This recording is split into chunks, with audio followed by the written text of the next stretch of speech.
सद्गुरु वाचुने संसारी तारक, नशेची निष्टंक आन कोणी।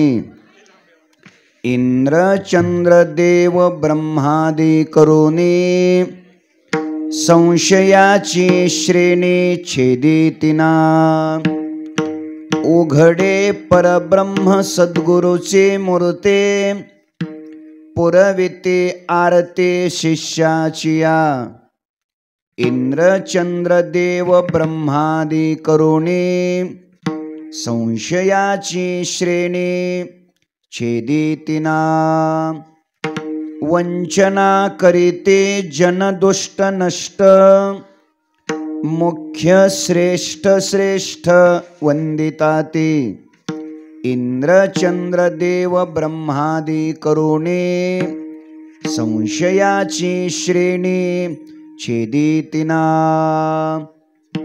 ज्ञानदेव म्हणे गुरुचा मी दास, ज्ञानदेव म्हणे गुरुचा मी दास।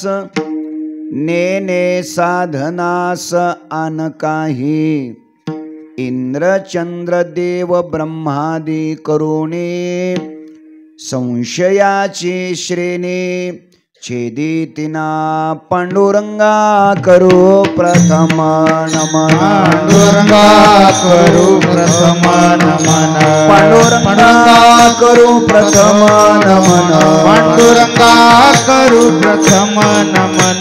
दुसरे चरणा संताच्या, दुसरे चरणा संताच्या, दुसरे चरणा संताच्या। त्यांच्या कृपादाने कथेचा विस्तार, त्यांच्या कृपादाने कथेचा विस्तार, कथेचा विस्तार, त्यांच्या कृपादाने कथेचा विस्तार। सद्गुरुदास तुका, बाबाजी सद्गुरुदास तुका, बाबाजी सद्गुरुदास तुका। नमो सद्गुरु तुकया ज्ञान दीपा, नमो सद्गुरु सच्चिदानंद रूपा। नमो सद्गुरु भक्त कल्याण मूर्ते, नमो सद्गुरु भास्करा पूर्ण कीर्ती। शेवे लागी सेवक झालो, तुमच्या लागलो निज चरणा, तुमच्या लागलो निज चरणा, तुमच्या लागलो निज चरणा। लागे सेवक झालो, तुमच्या लागलो निज चरणा, तुमच्या लागलो निज चरणा, चरणा तुमच्या लागलो निज चरणा। आहो स्वामी तुकया देवा, यावरी न करावा उभेरू, यावरी न करावा वीरू, यावरी न करावा वीरू। आहो स्वामी तुकया देवा, यावरी न करावा वीरू, यावरी न करावा वीरू, यावरी न करावा वीरू।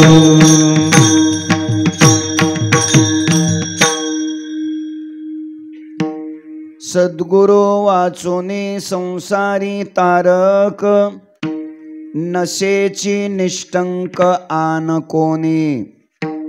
इंद्र चंद्र देव ब्रह्मादी करुणे, संशयाची श्रेणी छेदितिना।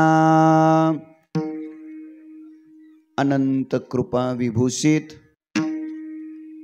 ज्ञान कैवल्य तेजोनिधी विश्वमाऊली ज्ञानोबाराय यांच्या अभंग गाथेतील 5 चरणाचा अभंग सेवेकरिता घेतलेला आहे।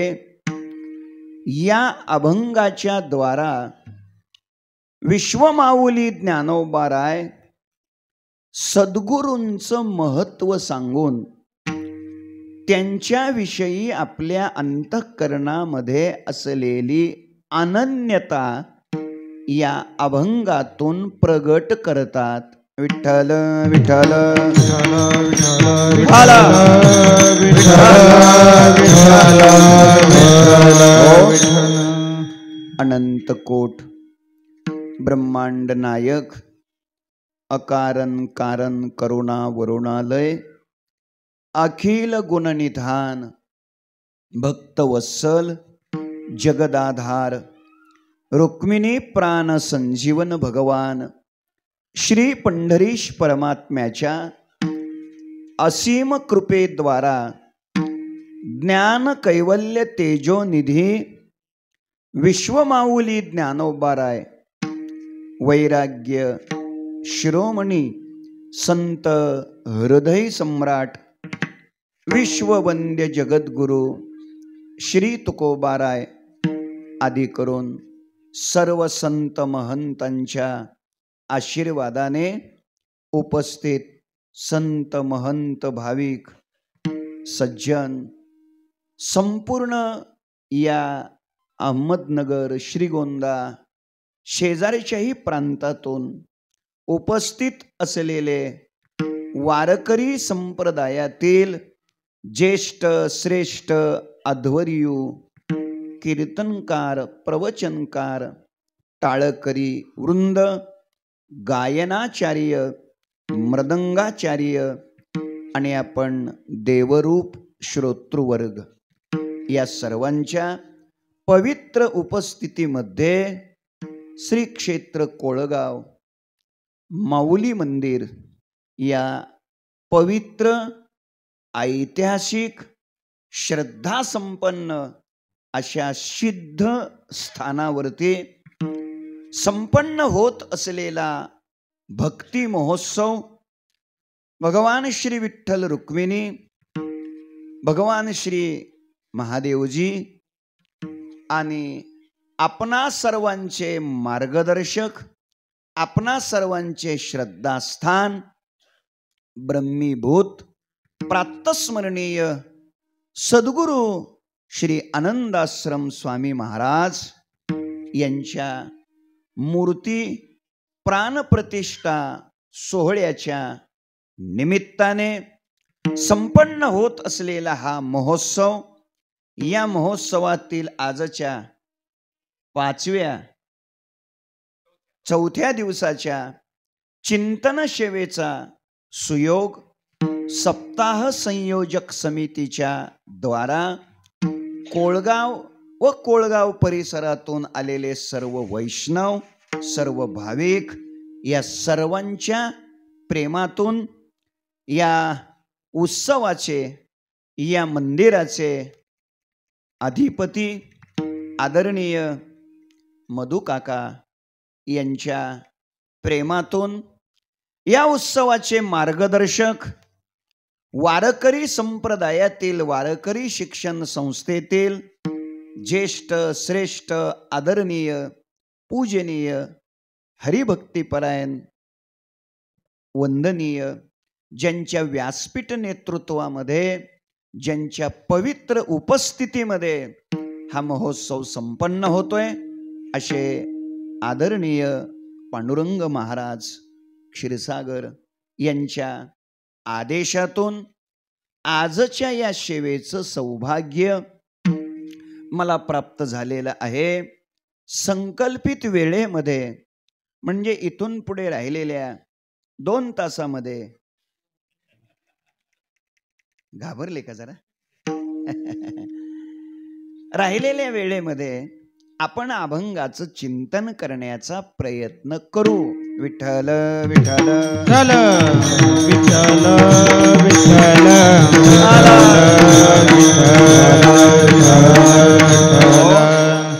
स्वानंद सुखनिवासी गुरुनाम गुरु सद्गुरु जोग महाराज यांच्या अनुकंपेने परमपूज्य परमश्रद्धेय प्रातस्मरणीय महान संत ब्रह्मीभूत सद्गुरु आनंदाश्रम स्वामी महाराज यांच्या आशीर्वादाने हा महोत्सव इथे संपन्न होतोय. त्यांच्या पवित्र चरण सानिध्यामध्ये राहून ज्याने आपल्या जीवनाची कालक्रमणा केलेली आहे असे पूजनीय वंदनीय आदरणीय काका, पाटील काका या ठिकाणी उपस्थित आहेत, त्यांच्याही पवित्र चरणाला वंदन करतो. वारकरी शिक्षण संस्थेतील आणि वारकरी संप्रदायातील एक स्वच्छ, प्रेमळ, निर्मळ, ज्यांना पाहिल्यानंतर सहज समाधान प्राप्त होतं, अशी पूजनीय, वंदनीय, आदरणीय पांडुरंग महाराज यांच्या चरणी नतमस्तक होतो. वारकरी शिक्षण संस्थेतील इथे उपस्थित असलेले माझे सर्व गुरुबंधू, सर्व गायनाचार्य, टाळकरी, विनेकरी, अत्यंत दर्जेदार असे मृदंगाचार्य आणि आपण देवरूप श्रोतृवर्ग, या सर्वांच्या चरणी मी वंदन करतो आणि आपल्या कृपेनं या अभंगाचं काहीसं चिंतन करण्याचा प्रयत्न करूया. आपण मोठ्या श्रद्धेने, उत्साहाने, भावपूर्ण हृदयाने इथे आलेला आहात. आपली बहिर्मुख इंद्रिये अंतर्मुख बनावी, आपलं चंचल अंतःकरण स्थिर शांत बनावं, आपल्या वृत्तीतील हृदयातील दोष विकार नष्ट व्हावे. अनादी कालापासून भगवंताच्या दर्शनाची आपल्याला जी भूक लागलेली आहे, ती भूक तृप्त व्हावी. देवामध्ये आणि आपल्यामध्ये अनुभूतीच्या दृष्टीनं जे करोडो किलोमीटरचं अंतर आहे, ते अंतर हळूहळू हळूहळू कमी व्हावं. शताएका तरी जन्माच्या शेवटी कृपाळुआ पोटी येईल दया. भगवान श्री पंढरीरायाला आपली दया यावी. स्वप्नात का होईना येऊन प्रभूने आपल्याला दर्शन द्यावं आणि आपला अनंत जन्माचा प्रवास पूर्ण व्हावा. या स्वच्छ अपेक्षेनेच आपण सर्वजण या धर्ममंडपात उपस्थित आहात. मी आपणा सर्वांच्या पवित्र चरणाला नतमस्तक होतो. विश्वमाऊली ज्ञानोबाराय, संत श्रेष्ठ सद्गुरु निवृत्तीनाथ महाराज, संत श्रेष्ठ सद्गुरु सोपान काका महाराज, आदिशक्ती चितकला मुक्ताई महाराज, या संत चतुष्टयांच्या पवित्र वास्तव्याने पुनीत झालेल्या सिद्ध स्थानावर आपण उपस्थित आहात.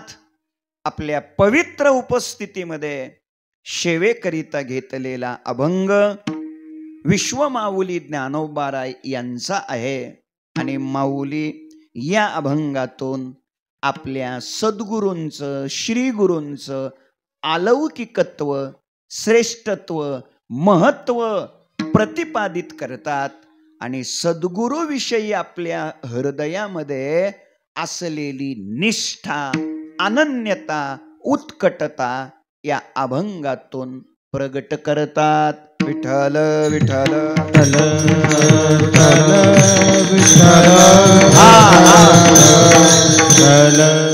या अभंगातून विश्वमाऊली ज्ञानोबाराय साधकाच्या बरोबर संवाद साधतात. ऐका, साधक कोणाला म्हणतात? संसार सागरातून तरुण जाण्याकरिता जो सातत्यानं प्रयत्नशील आहे, त्याचं नाव आहे साधक. तसं जर पाहिलं तर साधक कोणाला म्हणतात? सोपं उत्तर लगेच देता येईल. जो साधना करतो तो साधक. पुन्हा प्रश्न निर्माण होईल, साधना कोण करतो? आता म्हणा साधक, मग इथं झाला घोटाळा. पहिलं बरोबर आहे, साधक कोण? जो साधना करतो तो. पण मग साधना कोण करतो?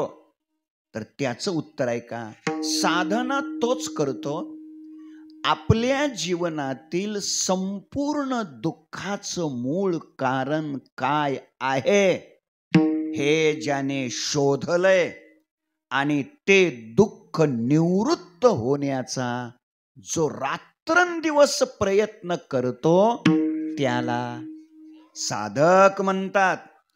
तुम्ही जागे आहेत, अजून जेवण केलेलं नाही, त्यामुळं स्वाभाविक तुम्ही जागे आहेत.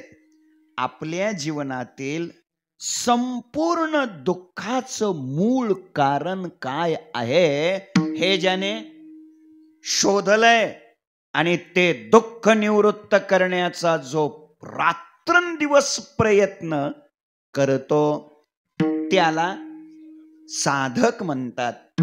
मग इमानदारीने उत्तर द्या, आपण साधक आहोत का? अवघडच आहे ना गणित. आपण साधक आहोत का? तर आपला आत्मा आपल्याला उत्तर देतोय नाही. का नाही? त्याचं उत्तर आहे, आपण आपल्या जीवनातील संपूर्ण दुःखाचं मूळ कारण काय आहे हे निवृत्त करण्याचा आपण अजून प्रयत्न बोला करतच नाही. बरं, का प्रयत्न करत नाही आपण? त्याचंही उत्तर आहे, संसारामध्ये दुःख आहे असं अजून आपल्याला वाटलंच नाही. कसं असतं, दुःख निवृत्त करण्याचा मनुष्य प्रयत्न कधी करतो? अगोदर दुःख आहे असं वाटलं तर पाहिजे ना. दुःख आहे असं कळलं तर पाहिजे. दुःख असणं वेगळं आणि हे दुःख आहे असं वाटणं वेगळं. नीट ऐका, दुःख असूनही हे दुःख आहे असं आपल्याला कधी वाटतच नाही. हेच आपल्या जीवनातलं दुःख आहे. आणि मला वाटतं हे वाक्य जर तुम्हाला कळलंच नसेल तर हेच माझ्या जीवनातलं दुःख आहे. ऐका, जरा थोडं लक्ष नीट द्या, व्यवस्थित लक्ष द्या. मुद्दा इतकाच आहे, दुःखाची जाणीव झाल्याशिवाय सुखाची सुरुवात होत नाही. अज्ञानाची जाणीव झाल्याशिवाय ज्ञानाची सुरुवात होत नाही. बद्धतेची जाणीव झाल्याशिवाय मुक्ततेचा प्रयत्न होत नाही. ऐका, बंधन आहे हे कळल्याशिवाय सुटकेचा प्रयत्न होत नाही. लक्ष द्या मायबाप, संसारामध्ये दुःख आहे पण आम्हाला ते दुःख आहे असं काय होत नाही, वाटत नाही. चांगलं आहे का? संसारामध्ये दुःख नाही का? बोला ना, नाराज आहेत का माझ्यावर? संसारामध्ये दुःख नाही का? आहे का नाही? चलता माझ्या बरोबर? लक्ष द्या, ऐका, संसारामध्ये दुःख आहे. किती दुःख आहे, किती दुःख आहे. त्याच्या दुःखाचा जर विचार केला तर तुकोबाराय बोलतात, अनेक दुःखे सांगो मी किती, सकळ संसाराची स्थिती, नसा हे पाषाण फुटते, भय काप चित्ती भरलासे. ऐका, तुकोबारायाची भाषा कशी आहे बघा. संसारातली दुःख ऐकून नसा हे पाषाण फुटती. पाषाण म्हणजे 100% उत्तर चुकलंय तुमचं. पाषाण म्हणजे दगडच जर असतं तर गाथेत तुकोबारायांनी शब्द लिहिताना दगड बी लिहिला असता ना. नसा हे दगड फुटते असं म्हणले असते की तुकोबाराय. आणि ते बी 3च अक्षरी, हे बी 3च अक्षरी, चालीत बसलंच असतंय मुगर महाराज. ऐका, मग दगड न म्हणता पाषाण म्हणाले. दगड कशाला म्हणतात? दगड त्याला म्हणतात जो सहजासहजी फुटतो, त्याचं नाव दगड. पाषाण कशाला म्हणतात? एखाद्या व्यक्तीला विचारलं, का हो विहिरीचं काम बंद केलं, पाणी लागलं का? तो म्हणतो पाणी नाही लागलं, पाषाण लागलं. ऐका, म्हणजे जे यंत्राच्या साह्यानं सुद्धा फुटत नाही त्याचं नाव पाषाण. आणि तुकोबारायाची भाषा आहे, असलं पाषाण संसारातली दुःख भोगून नव्हे ऐकून फुटतय. नसा हे पाषाण फुटती. माझ्या मुद्द्याकडे लक्ष द्या जरा चांगलं. संसारातली दुःख ऐकून जर दगड फुटत असेल तर संसारात दुःख नाही का? बोला ना. आहे आहे, पण तसा आमच्यावर काहीही परिणाम होत नाही. होत नाही. काही कमी दुःख आहे का? कमी वेदना आहेत का? कमी त्रास आहे का? दिवसातून कमीत कमी 50 वेळा तरी आपल्याला ऐकून घ्यावं लागतं. तुम्हाला काय तुम्हाला काय कळत नाही? तुम्हाला थोडी सुद्धा अक्कल नाही. तुम्हाला अजिबातच नाही कळत नाही. झाले की आता तुम्हाला अजिबातच बुद्धी नाही. असं दिवसातून 50 वेळा आपल्याला शेजारी म्हणतो. बरोबर? कळलं तुम्हाला? कळलं. पण कारण हे रोजचं असल्यामुळे लवकर कळतं.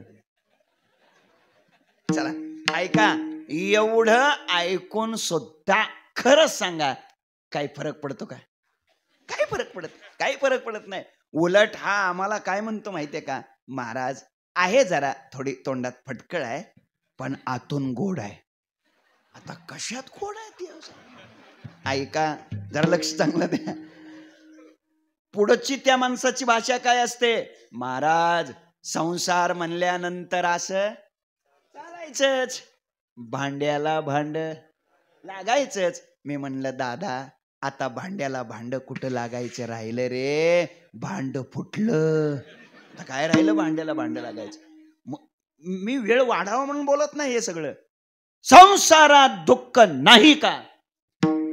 आहे, पण तरी सुद्धा आमच्यावर तसा त्याचा काही परिणाम होत नाही. का परिणाम होत नाही? त्याचं उत्तर आहे, ते दुःख आहे असं अजून आम्हाला बोला वाटलंच नाही.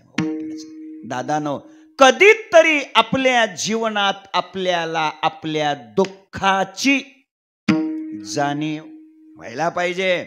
अज्ञानाची जाणीव व्हायला पाहिजे. पात्रतेची जाणीव व्हायला पाहिजे. क्षमतेची जाणीव व्हायला पाहिजे. माईबाप, आपण कोण आहोत, किंबहुना आपली योग्यता काय, पात्रता काय, क्षमता काय, हे कळाल्याशिवाय आपली प्रगती होऊ शकत नाही.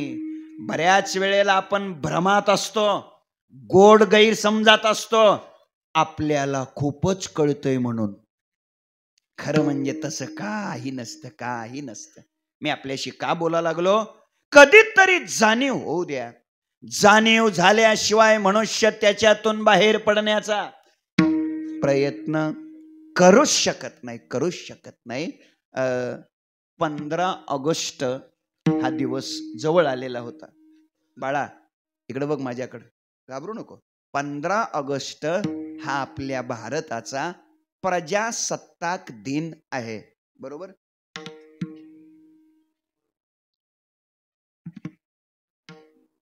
हा, 15 ऑगस्ट हा आपल्या भारताचा स्वातंत्र्य दिन आहे. जवळ आलेला होता. 75वा स्वातंत्र्य दिन होता. अमृत महोत्सवी स्वातंत्र्य दिन होता. आणि म्हणून राजाने आपल्या कैद्याकरता एक घोषणा केली. आणि त्या कैदेचा जो जेलर, काय म्हणायचे त्याला, तुरुंग अधिकारी, जेलर, त्यांना सांगितलं, परवा 15 ऑगस्ट आहे, आपल्या भारताचा अमृत महोत्सवी स्वातंत्र्य दिन आहे. आणि म्हणून तुम्ही काय करा, आपल्या कैदेतल्या कैद्यांना सांगा, काय तुम्ही जे मागाल ते राजे तुम्हाला त्या दिवशी द्यायला तयार आहेत. प्रत्येकाने आपल्या आपल्या मागण्या अर्जावरती लिहून पाठवा. प्रत्येकाने चिठ्ठ्या लिहिल्या, अर्ज पाठवले. 15 ऑगस्ट हा दिवस उजाडला. ध्वजपूजन झालं, ध्वजवंदन झालं, ध्वजारोहण झालं, प्रमुख प्रमुख पाहुण्यांची भाषणं झाली, राष्ट्रगीत वगैरे झालं आणि नंतर हा मुख्य समारंभ सुरू झाला. राजे व्यासपीठावर विराजमान आहेत. सर्व प्रधान सचिव, सगळे मंत्रिमंडळ, सगळे कैदी समोर येऊन बसलेले आहेत. कैदी सगळे पुढे येऊन बसलेले आहेत. आणि राजाच्या समोर उजव्या हाताला एक चिठ्ठी आहे टेबलावरती आणि डाव्या हाताला चिठ्ठ्याचा ढिगारा आहे. प्रधानजीने विचारलं, राजे याच्यातलं मंजूर कोणतं आणि नामंजूर कोणतं? राजाने उत्तर दिलं, आज नामंजूर शब्दच नामंजूर आहे. म्हणजे काय? आज सर्व मंजूर. मग जर सर्व मंजूर असेल तर अशी विभागणी का, हे पृथक्करण का केलं? एक चिठ्ठी एका बाजूला आणि ढिगारा एका बाजूला. ऐका, त्यावेळेस राजानं उत्तर दिलं, मला वाटलं माझ्या कैदेतल्या कैद्यांना थोडं काहीतरी कळत असेल, पण एक जर सोडला तर बाकीचे सगळेच कैदी वेडेच आहेत. म्हणे कसं काय? बघ ना म्हणे काय चिठ्ठ्या लिहिल्यात, काय मागण्या मागितल्यात. डाव्या हाताचा जो ढिगारा होता त्याच्यातली वरची चिठ्ठी प्रधानजीनं उचलली आणि त्याच्यातली त्या कैद्याची मागणी वाचली. वाचतो आता ऐका. राजानं त्या कैद्यानं प्रधानजीनं वाचलं. कैद्यानं त्याच्यात लिहिलेलं होतं, माननीय महोदय राजे साहेब, आपल्या शरणसेवेशी मी अमुक अमुक कैदी विनंती करतो की आज 15 ऑगस्ट आहे, भारतीय स्वातंत्र्याचा अमृत महोत्सव आहे. आम्ही जे मागाल ते तुम्ही आम्हाला द्यायला तयार आहेत. तर ऐका राजे, आता ऐका बरं का पुढचं. तर ऐका राजे, खरं म्हणजे आपल्या कैदेत आल्यापासून सर्व काही व्यवस्थित चालू आहे. तुम्ही लक्ष देत नाही कीर्तनाकडे. तुमच्या काही डोक्यात शिरलं नाही का? अहो हा पट्ट्या काय म्हणतोय, आपल्या कैदेत आल्यापासून सर्व काही व्यवस्थित सुरू आहे. आता ज्याला कैदेत व्यवस्थित वाटतंय तो बाहेर पडायचा कधी विचार करेन? त्याची भाषा काय आहे? कैदेत आल्यापासून सर्व काही काय धंदा. पण मग तो पुढे म्हणतोय, पण मग तुम्ही मागाच म्हणताय. म्हणून मागतो. काही नाही, घरी असताना सकाळी 6 वाजता चहा मिळायचा. इथे आल्यानंतर तो 8 वाजता मिळतोय. 2 तासाचा वियोग सहन होत नाही. नको नको हा वियोग, कष्ट होता ती जीवाशी. कृपा करून तो 8चा चहा सकाळी 6ला मिळावा. कळावे आपला कैदी. आणि खाली सही केलेली PATILAS. झाली. दुसरी चिठ्ठी उचलली. त्याच्यात मायना असाच होता. वेळ वाढवत नाही ना, आपल्याला 10च्या आत संपवायचंय ना, वेळ वाढवत नाही. मायना असाच होता. त्यानं त्याच्यात लिहिलेलं होतं, काही नाही राजेसाहेब, शर्ट सुद्धा आहे, थोडासा फाटलेला आहे, शिवण्याकरता सुई सुद्धा आहे, फक्त दोरा नाही. ताबडतोब दोरा मिळावा. कळावे आपला कैदी. प्रसन्न कोण झालेत? नरेंद्र मोदी. आणि पट्ट्या दोरा मागतोय. काय मागाव? तिसरी चिठ्ठी उचलली. मायना असाच होता. त्यानं लिहिलेलं होतं, अगदी अगदी व्यवस्थित आहे, तंबाखू सुद्धा आहे, सुद्धा आहे, फक्त चुना सुद्धा आहे, फक्त तो वाळलेला आहे. कृपा करून ओला चुना मिळावा. कळावे आपला कैदी. चिठ्ठ्या वाचू का बंद करू? बंद करू ना. आणि काळजी करू नका, याच ढिगाऱ्यात आपली चिठ्ठी आहे. आता तुम्ही हुडकून काढा आपली चिठ्ठी कोणची आहे ती. आणि मग मात्र उजव्या हाताची ती एक चिठ्ठी उचलली, ती वाचली. प्रधानजीनं वाचली. त्याच्यात पण मायना हाच होता. पण त्या कैद्यानं खाली लिहिलेलं होतं, राजेसाहेब संग दोषाने नजर चुकीने माझ्याकडून गुन्हा घडला, त्या गुन्ह्याची मला पुरेपूर शिक्षा मिळाली. यापुढे मी माझ्या आयुष्यात असा गुन्हा कधीही करणार नाही. कृपा करून आपण मला आपल्या कैदेतून कायमचं मुक्त करावं. कळावे आपला कैदी. एक कैदी फक्त त्याच्यात शहाणा निघाला. बाकीच्या कैद्यांना कैद आहे असं वाटलंच नाही, तर बाहेर पडण्याचा प्रश्न येतोच कुठे. दादानो, मायेच्या तुरुंगात, अज्ञानाच्या बेड्यात, वासनेच्या कुलपामध्ये तुम्ही आम्ही जीवरूपी कैदी कित्येक तरी जन्मच्या जन्म झालं खितपत पडलोय. याच्यातून बाहेर पडायचा कधी विचार करायचा का नाही? कधीतरी आपण हा प्रयत्न केला पाहिजे.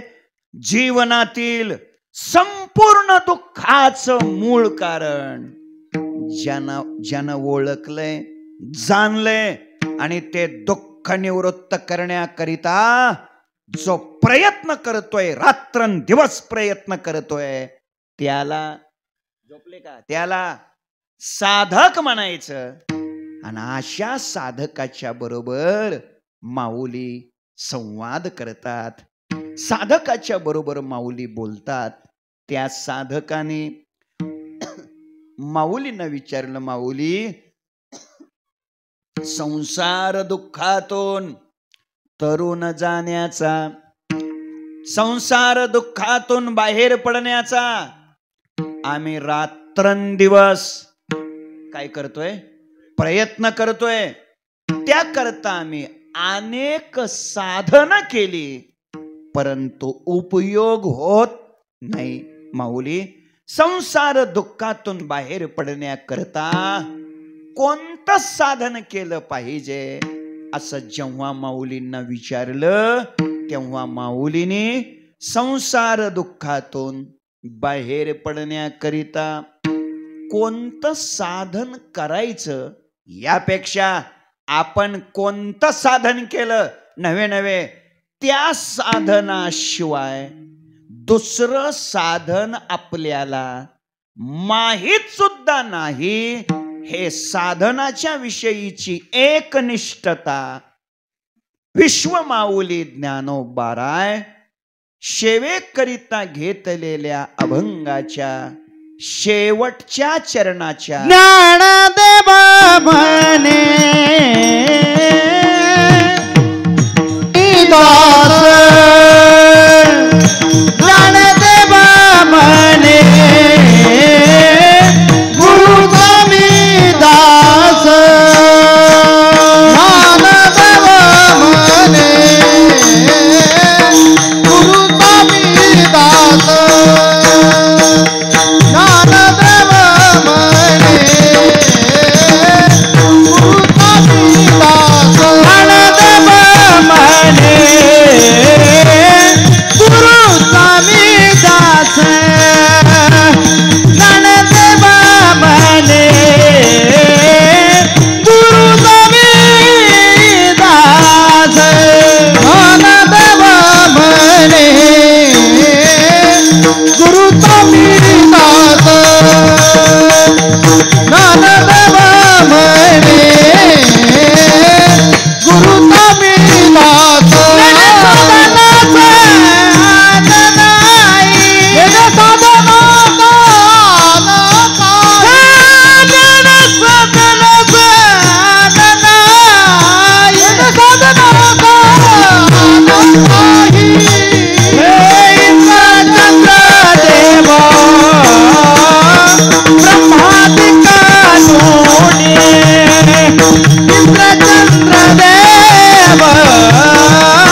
ज्ञानदेव म्हणे गुरुचा मी दास, नेने साधनास आन काही. अभंगाच्या शेवटच्या चरणामध्ये विश्वमाऊली ज्ञानोबाराय आपण कोणती साधना केली, कोणतं साधन केलं, त्याशिवाय दुसरं साधन आपल्याला माहीत सुद्धा नाही, हा अभिप्राय या शेवटच्या चरणातून प्रगट करतात. आपण मुद्दाम शेवटच्या चरणामध्ये प्रवेश केलेला आहे. लोकांना थोडासा धीर येतो. झालं बाबा, आता बोवा शेवटच्या चरणात आला, जरा बरं वाटतं. आता धीर देऊन 9:30 झाल्या तर काय अडचण नाही. लक्षात घ्या, हे संतांचं वाङ्मय आहे. मोठ्याचं घर म्हणलं की त्याला दरवाजे पुष्कळ असतात. पूर्व दरवाजा, पश्चिम, उत्तर, दक्षिण, आहे ना, असं असतं. गरीबाच्या घराला दरवाजा एकच असतो. सगळ्याची ये जा त्या एका दारातूनच असते. मोठ्याच्या घराला तसं नसतं, पुष्कळ दरवाजे, पूर्व, पश्चिम, उत्तर, दक्षिण. आज मला पश्चिम दरवाज्यातून आत शिरावं वाटलं एवढंच. उलट सांगू का, मागच्या दरवाज्यातून घरात लवकर शिरता येत. ज्ञानदेव म्हणे गुरुचा मी दास, नेने साधनास आन काही. आन काही साधनास नेणे. गुरूंच्या दास्यत्वाशिवाय, श्री गुरुच्या भक्तीशिवाय दुसरं कोणतं साधन मला करत तर नाहीच नाही, पण माहीत सुद्धा नाही.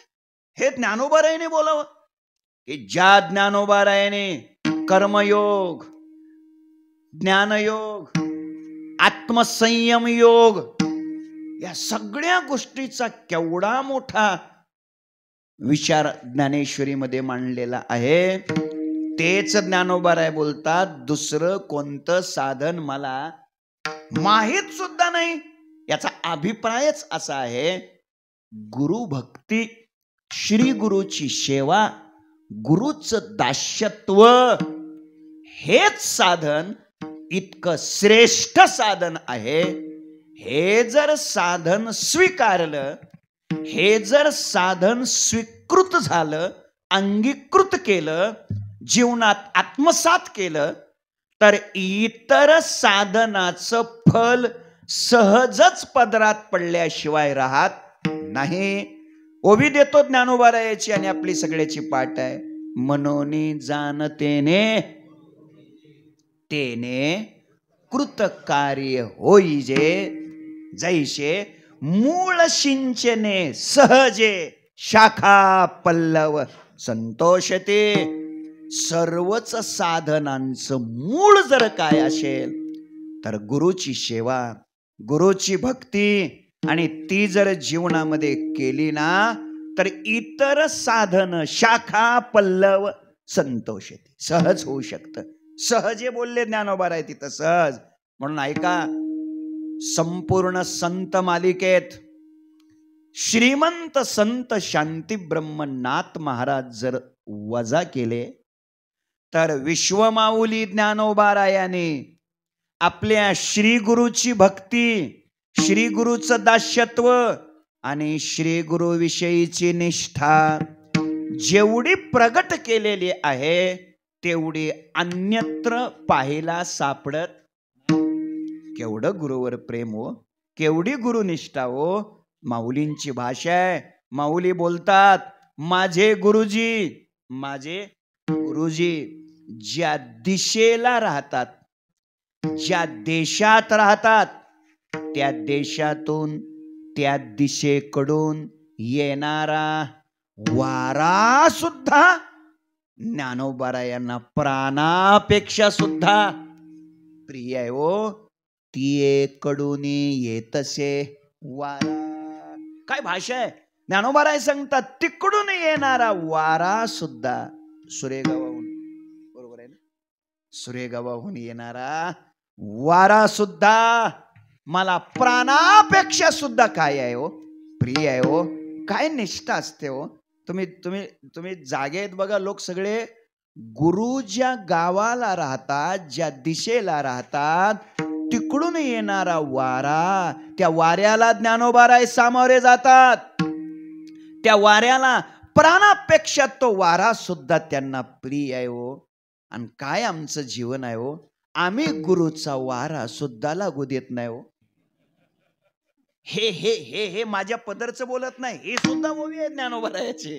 ज्ञानोबाराय सांगतात, शास्त्र गुरुची नावे वाराही टेको नेदी शिवे. काय भाषा आहे ज्ञानोबारायाची. आता यांच्या पुढे काय बोलावं, हे म्हणजे प्रत्यक्ष जिवंत ज्ञानेश्वरी आपल्यासाठी सगळी समोर बसलेली. ऐका, शास्त्र गुरुचे नावे वाराही टेको नेदी शिवे. काय बोलतात म्हणजे गुरु आणि शास्त्र यांचा वारा सुद्धा शिववर सुद्धा येऊ देत नाही, त्यांचा वारा सुद्धा लागू देत नाहीत, अशी आपली अवस्था. आणि ज्ञानोबाराय म्हणतात, मला गुरुजी जिकडून आहेत ना तिकडचा वारा सुद्धा नातांची भाषा आहे. आला शीतळ शांतीचा वारा.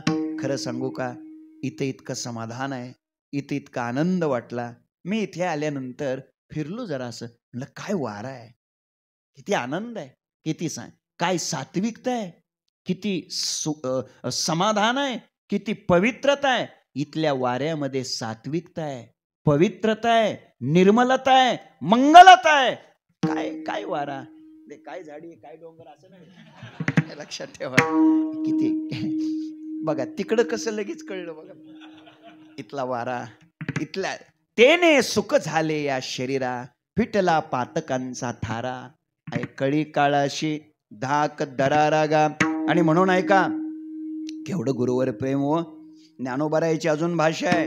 माऊली बोलतात, माझे श्री गुरु जिथं उभे राहतात, त्या श्री गुरुच्या पायाखालची जी माती आहे ना, त्या मातीत हे शरीर मी मेळवीन. ज्ञानोबाराय बोलतात, ये शरीराची माती मेळवीन तये क्षिती, जेत श्रीचरण उभे ठाती आराध्याचे. माझ्या गुरुजीचे पाय जिथं उभे राहतील, तिथे जिथं थांबतील ना, त्यांच्या पायाखालच्या मातीत माझं शरीर मिसळवेन. याचा अर्थ असा आहे, त्यांच्या पायाखालची मी माती होऊन राहील. केवढं गुरुवर प्रेम आहे हो, केवढी श्री गुरु निष्ठा आहे. ऐका, ही ओवी प्रातस्मरणीय वैकुंठवासी गुरुदेव घुले बाबा, विठ्ठल महाराज घुले बाबा यांच्या मुखातून ऐकली गेली. आणि ते हे ओवी सांगत बी होते. आणि जसं सांगितलं तसं जगले हो, जसं सांगितलं तसं जगले हो. काय कमाल आहे. आता सगळा इतिहास मांडत नाही बसत मी आपल्या पुढे. त्यांच्या श्री गुरुने ज्या खोलीमध्ये प्राण सोडला, त्याच खोलीमध्ये प्राण सोडला. आदल्या दिवशी पुरणपोळीचं जेवण केलं बुवानी, आणि पहाटे 4-4:30 वाजता उठले, स्नानाला पाणी ठेवण्याकरता लावलं, आणि हातात जपाची माळ घेऊन जप करत बसले. 5:30 झाले, 5:45 झाले, बुवा का बाहेर येईनात. हिम्मत नव्हती दरवाजा उघडून आत जायची, कोणाची हिम्मत नव्हती. संतापाशी बहु असावी मर्यादा.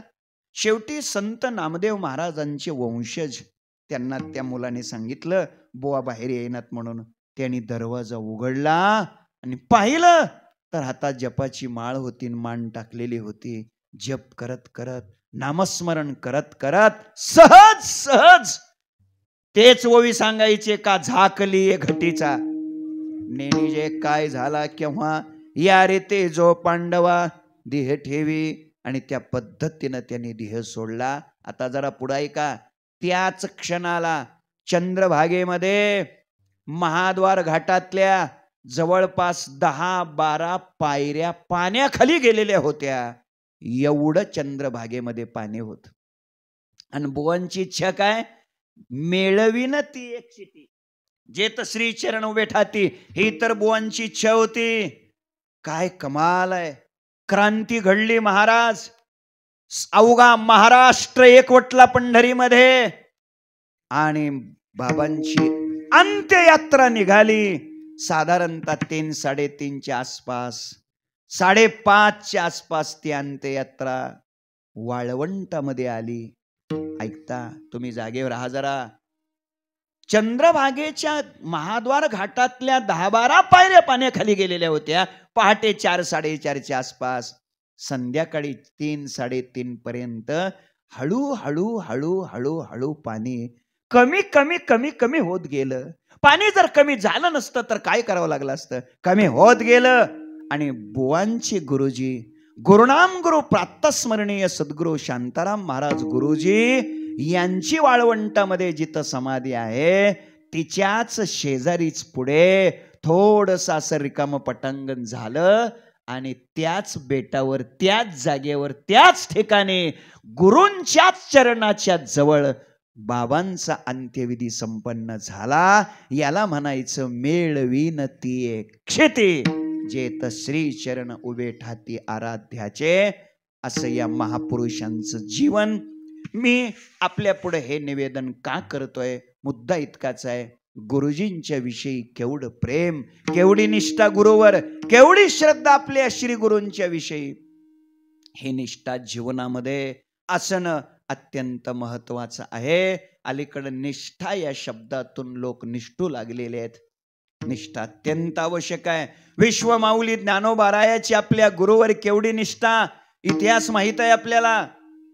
ऐका, जेव्हा देहांत प्रायश्चित्त हीच शिक्षा ठरली. आणि मग काय हो, रात्रीची वेळ होती, 4ही भावंड झोपलेली होती. ऐका, विठ्ठल पंत उठले, एक पत्र लिहिलं, सद्गुरु निवृत्तीनाथरायांच्या उशाशी ठेवलं आणि विचार केला, आपल्याला सन्मानाची वागणूक नाही मिळाली चालेल, पण आपल्या मुलांना तरी सन्मानाची वागणूक मिळाली पाहिजे. आपल्या अवहेलना समाजानं केल्या चालेल, पण आपल्या मुलांची अवहेलना होता कामा नये. तुम्ही लक्ष देताय बघा आणि अजून जागेत बघा. ही इच्छा प्रत्येक बापाची आहे. प्रत्येक बापाची आहे. आपला अवमान झाला चालेल, आपला अपमानजनक लोकांनी आपल्याला त्रास दिला चालेल, पण आपल्या मुलांना मात्र अपमान होण्याची वेळ येऊ नये. आपल्या मुलांना मात्र सन्मान मिळावा, आपल्या मुलांना मात्र मान मिळावा. आपलं मुलं मात्र समाजात ताट मानेनं उभी राहिली पाहिजेत. आणि मला वाटतं त्याच करता प्रत्येक बाप प्रयत्न करत असतो, हे लक्षात ठेवा. विठ्ठल पंताने विचार केला आणि ऐका, काही जीवन होतं, काही जीवन होतं.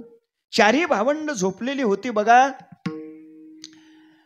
चित्काला मुक्ताईने अंगावर चादर ओढून घेतली की सद्गुरु निवृत्तीनाथ उघडे व्हायचे.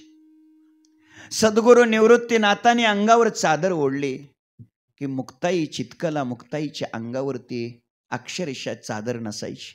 तुम्ही जागे आहेत, एकच चादर हो, पुरतं त्यांना पांघरायला सुद्धा मिळालं नाही हो. पुरतं पांघरून त्यांना मिळालं नाही. ऐका, ज्यांना पुरतं पांघरायला मिळालं नाही, पुरतं पांघरून मिळालं नाही, त्याने आपल्या कृपेचं पांघरून सगळ्या जगावर घातलं हो. कधीतरी या गोष्टीचा आपण विचार केला पाहिजे. ज्यांना मांडे खाण्याकरता फुटका खापर सुद्धा मिळू दिलं नाही, ज्यांनी भिक्षा मागून आणल्यानंतर ती भिक्षा सुद्धा झोळीतून बाजूला घेतली, पीठ हिसकावून घेतलं, जमिनीवर फेकलं, पुन्हा उचलून घेऊ नये म्हणून विसोबा काकाने ते बोटानं रगडलं, असं तुडवलं, मातीत मिळवलं. इतके हाल ज्यांचे केले, ज्यांना चतकोर भाकरीचा तुकडा सुद्धा वेळेला मिळू दिला नाही, आज त्याच ज्ञानोबारायाचं तुकोबारायाचं नाव घेतलं ना हो, आम्हाला लोक गुलाबजाम खाऊ घालतील. हे लक्षात ठेवा, हे लक्षात ठेवा. ज्या ज्ञानोबारायाचे एवढे लोकांनी हाल केले, आज त्याच ज्ञानोबारायांच्या समाधीचा अभिषेक घालण्याकरता 3-3 तास रांगेत लोकाला उभा राहावं लागतं. लक्षात ठेवा. माझ्या बोलण्याचा आशय इतकाच आहे, केवढं सोचलं हो याने, केवढं सहन केलं हो. लक्षात घ्या, ज्ञानोबारायाने विसोबा काकाकडे फक्त डोळं वटारून बघितलं असतं तर विसोबा काकाला सरपण सुद्धा लागलं नसतं. ताकद होती, हे सामर्थ्य होतं, शक्ती होती. पण समाजासाठी किती सोसलं, किती सहन केलं. आमच्या मनाच्या विरुद्ध जर थोडं झालं तर लोक सप्त्यात येत नाही. तो त्यांना म्हणलं आम्ही माऊली मंदिरावर आलतो कोळगावला, तुम्ही काय दिसले नाही. नाही म्हणले मागच्या वर्षी आपल्याला पंक्तीतून उठवलं त्यामुळे आपण येत नसतो. अरे काय धंदा आहे. कधीतरी ही विचारसरणी फेकून द्या, या विचाराच्या बाहेर जा. माझा बोलण्याचा आशय इतकाच आहे, केवढं सहन केलं केवढं. आणि गंमत अशी आहे, निघाले विठ्ठलपंत, दरवाज्यामध्ये पोहोचले आणि रुक्मिणी देवीला सांगितलं आम्ही निघालो. आम्ही निघालो? कुठं निघालात? अनंताच्या प्रवासाला निघालो. आपल्याला सन्मान मिळाला नाही चालेल, पण आपण देहांत प्रायश्चित्त घेतल्यामुळे आपल्या मुलांना जर सन्मानाची वागणूक मिळाली तर काय हरकत. निघाले. आता ऐका, रुक्मिणी देवीही निघाल्या. पतीची या मता अनुसरोनी पतिव्रता. निघाल्या पण लक्षात ठेवा, दरवाजापर्यंत पोहोचल्या आणि पुन्हा माघारी वळून पाहिलं. पुन्हा निवृत्तीनाथांच्या चेहऱ्यावरचं पांघरून काढलं. माऊलींना बघितलं, सोपान काकांना पाहिलं. चित्काला मुक्ताईचा चेहरा डोळं भरून पाहिला. आता ही भावंड, आता ही लेकरं पुन्हा कधीच आपल्याला पाहायला मिळणार नाहीत. पुन्हा गेल्या, उमऱ्यापर्यंत गेल्या, पण पाय ओढत नाही हो, पाय ओढत नाही हो. पोटची लेकरं आहेत, पोटचा गोळा आहे. पोटची 4 मुलं एकदाच झोपेमध्ये सोडून देऊन कायमच निघून जाणं कोणत्या मातेला सहन होणार आहे सांगा, कोणत्या मातेला. माझी विनंती आहे, इथं माझ्या माता भगिनी आहेत, माझी विनंती आहे तुम्हाला, संतत्व हे जरा बाजूला सोडा, हे शब्द जरा बाजूला काढा.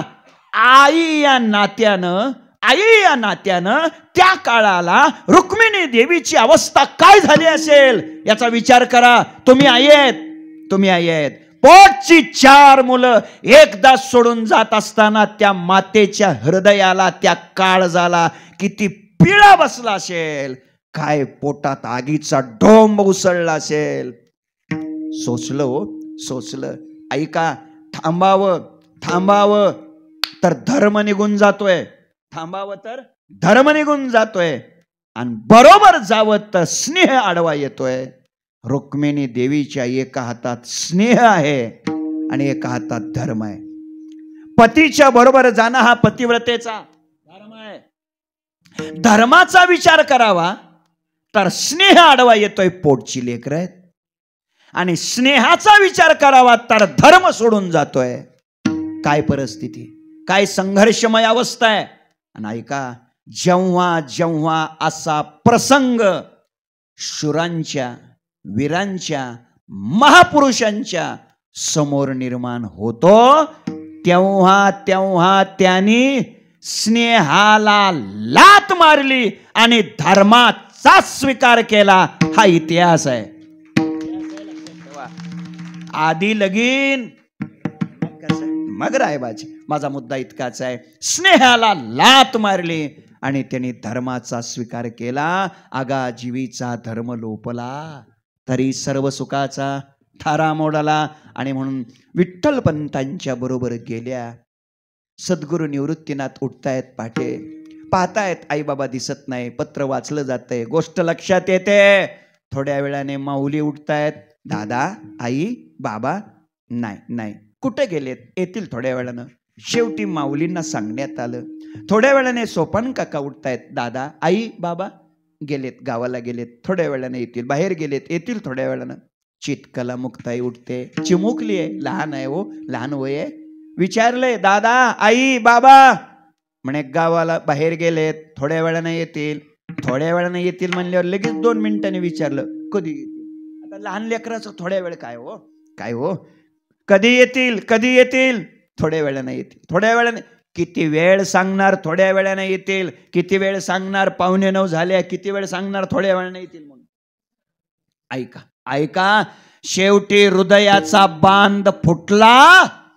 वृत्तीवर न येणारे निवृत्तीनाथ सुद्धा चित्कला मुक्ताईला हृदयाशी कवटाळला, हंबरडा फोडला. मुक्ताई आता आई बाबा कधीच येणार नाहीत, कधीच येणार नाहीत.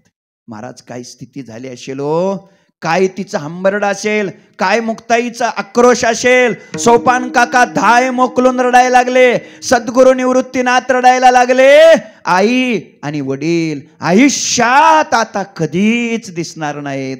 काय त्या लेकराची अवस्था काय असतं दादा, हे आई वडील गेल्यावर कळतंय, तोपर्यंत कळत नसतंय. हे लक्षात ठेवा. एकदा सोडून गेले, चितकला मुक्ताईचा हंबरडा आहे. सद्गुरू निवृत्तीनाथ टाहो फोडतात, सोपान काका आक्रोश करतायत. पण पुढा एका अशाही वेळेला विश्वमाऊली ज्ञानोबारायांच्या डोळ्यात अश्रू नाहीत. ज्ञानोबा रडले असा उल्लेख चरित्रकारांनी केलेला नाही. ऐका, ज्ञानोबारायाच्या डोळ्यात अश्रू नाही. विश्वमाऊली ज्ञानोबारायांना विचारले, माऊली माऊली तुम्ही का रडत नाही, का रडत नाही?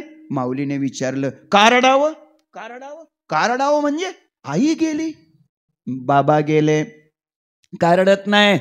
ऐका, माझा मुद्दा इथं आहे. ज्ञानदेव म्हणे गुरुचा मी दास. केवढी गुरुनिष्ठा, त्याच्यासाठी मी बोलतोय. ज्ञानोबारायाने उत्तर दिलंय, कोण म्हणतं माझी आई गेली, कोण म्हणतंय माझे बाबा गेले?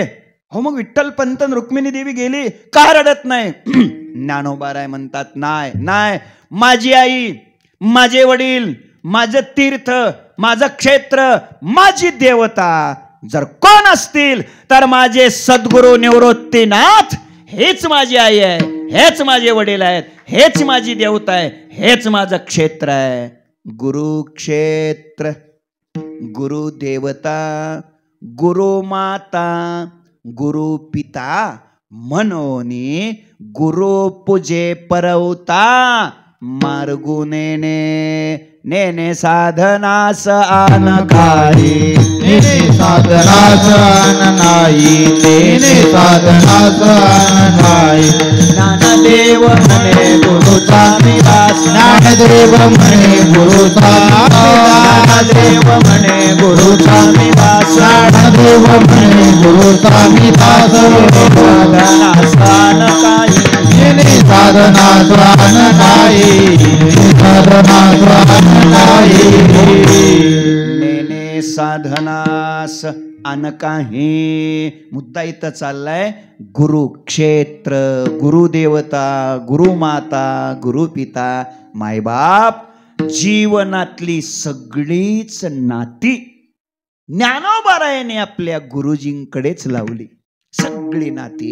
आणि म्हणून केवढी निष्ठा आहे, म्हणून म्हणतात दुसरं साधन मला माहीत नाही. मग काय केलं? ज्ञानदेव म्हणे गुरुचा मी दास. ज्ञानोबाराय गुरूंचे दास आहेत. म्हणजे कोणाचे? सद्गुरू निवृत्तीनाथाचे. दोन उत्तर देतो. पहिलं उत्तर देतो, ज्ञानोबाराय निवृत्तीचे दास आहेत. निवृत्तीचे शब्दाचे दोन अर्थ आहेत. पहिला अर्थ आहे निवृत्तीनाथाचे दास आहेत, आणि दुसरा अर्थ आहे निवृत्ती अवस्थेचे दास आहेत. ऐका, म्हणून ते ज्ञानदेव आहेत, म्हणून ते ज्ञानदेव, ते निवृत्तीचे दास म्हणून ज्ञानदेव. आपण प्रवृत्तीचे दास म्हणून अज्ञानदेव. ते म्हणतात मी गुरुचा दास आहे. गुरु कोणाला म्हणतात? पुष्कळ विचार असतो, आपण नेहमी ऐकता, अधिक नाही वाढवणार. गुरु कोणाला म्हणतात? ग ला उकार अज्ञान, र ला उकार ज्ञान. अज्ञानातून ज्ञानाकडे, अंधारातून प्रकाशाकडे, कुमार्गातून सन्मार्गाकडे जे घेऊन जातात त्यांचं नाव गुरु. गुरु ऐका, गुरु कोणाला म्हणतात? आर्यते इति गुरु, नीरति इति गुरु, गृह्णाति इति गुरु. आर्यते इति गुरु म्हणजे जे देवादिकाकडून स्तविले जातात त्यांना गुरु म्हणतात. देवही ज्यांची पूजा करतात, स्तवन करतात, त्यांना गुरु म्हणतात. एक. दुसरं लक्षण काय? गृह्णाति इति गुरु, जे अज्ञानाचा नाश करतात ते गुरु. आणि गुरुचं तिसरं लक्षण काय? नीरति इति गुरु, जे आत्मज्ञानाचा उपदेश करतात ते गुरु. म्हणजे आत्मज्ञानाचा उपदेश करतात, अज्ञानाचा नाश करतात आणि देवांनाही जे पूज्य असतात त्यांना काय म्हणायचं? गुरु. नाहीतर आता अलीकडे व्याख्या खूप बदलल्या. आटके गुरु, भाटके चेले, अमावस्येला जन्मले आणि पौर्णिमेला मेले. ते काय कामाचं?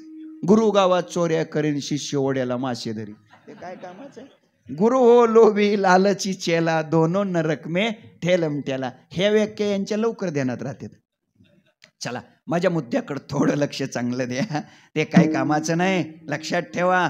ज्ञानोबा राय सांगतात, मी गुरुचा दास आहे. ज्ञानदेव म्हणे गुरुचा मी दास.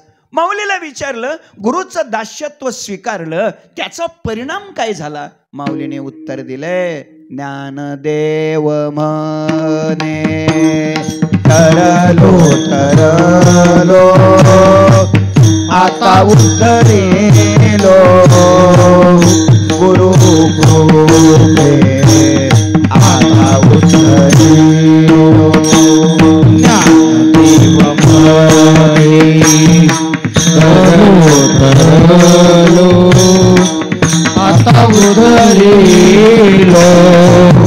गुरु कृपे आता उद्धरेलो ज्ञानदेव म्हणे तरलो तरलो ज्ञानदेव म्हणे तरलो तरलो ज्ञानदेव म्हणे तरलो तरलो ज्ञानदेव म्हणे तरलो तरलो ज्ञानदेव म्हणे तरलो तरलो आता उद्धरेलो गुरु कृपे आता उद्धरेलो.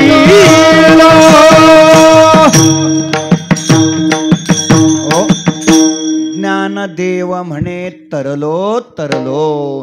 प्रातस्मरणीय वैकुंठवासी गुरुदेव गुलेबाबा हे तरलो तरलो आलं की त्याचं उत्तर द्यायचे. ते म्हणायचे तरलो तरलो दोनदा का आलं, तीनदा का आलं नाही.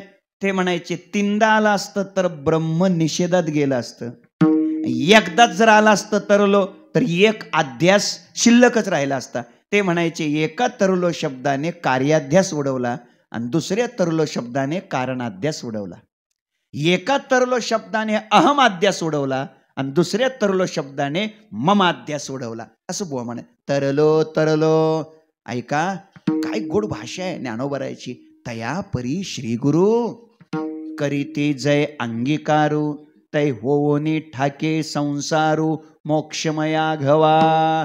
किंवा अजून ज्ञानोबरायची भाषा आहे. पहिल्याच अध्यात ज्ञानोबराय बोलतात, ज्ञानोबराय सांगतात, मज हृदयी सद्गुरु जेने तारिलो हा संसार पुरू म्हणून विशेष अत्यादरू विवेकावरी जैसे डोळ्यांजन भेटे ते वेळी दृष्टीशी फाटा फुटे मग वास पाहिजे तेत प्रगटे महानिधी का चिंतामणी झालया हाती सदा विजय वृत्ती मनोरथी तैसा पूर्ण काम श्री निवृत्ती ज्ञानदेवो म्हणे मनोनी जाणतेने गुरु भजिजे. आणि अभंगात आहे नेने साधनास आन काही ज्ञानदेव म्हणे गुरुचा मी दास. लक्ष द्या ज्ञानोबराय सांगतात श्री गुरुच्या कृपेने संसार सागरातून आम्ही काय झालो तरलो. पण माऊलीला विचारलं, माऊली आम्ही तर असं ऐकलंय. काय ऐकलंय? संसार सागरातून देव तारतो असं आम्ही ऐकलंय. असं आम्ही ऐकलंय. भवसागर तरता कार्य करीत असा पहिलं उभा दाता कटीकर ठेवून या त्याचे पायी घाला मोल नेगे भावा एकासाठी खांदावा हे आपुलिया किंवा तारू भला पांडुरंग पाव भिजवणे दे अंग. आम्ही असं ऐकलंय. आम्ही असं ऐकलंय की संसार सागरातून देव तारतो असं आम्ही ऐकलंय. माऊली मग नक्की सांगा संसार सागरातून देव तारतो का संसार सागरातून सद्गुरु तारतात? असं विचारल्यानंतर संसार सागरातून सद्गुरुच तारतात. त्यांच्याशिवाय दुसरं कोणी तारू शकत नाहीच. हे माऊली व्यावृत्तीपूर्वक अभंगाच्या पहिल्या चरणात सद्गुरु वाचोनी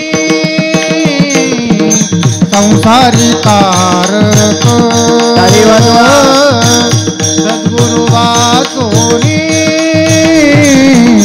संसारी तारक, टाळी वाजवा. सद्गुरु वाचोनी संसार तारक, सद्गुरु वाचोनी संसार तारक, नसेचे निष्ठंक आनकोनी, नसेचे निष्ठंक आनकोनी, इंद्रचंद्र देव ब्रह्मादि करोनी, इंद्रचंद्र देव ब्रह्मादि करोनी, हे नसेचे निष्ठंक अनकोनी, नसेचे निष्ठंक अनकोनी, इंद्रचंद्र देव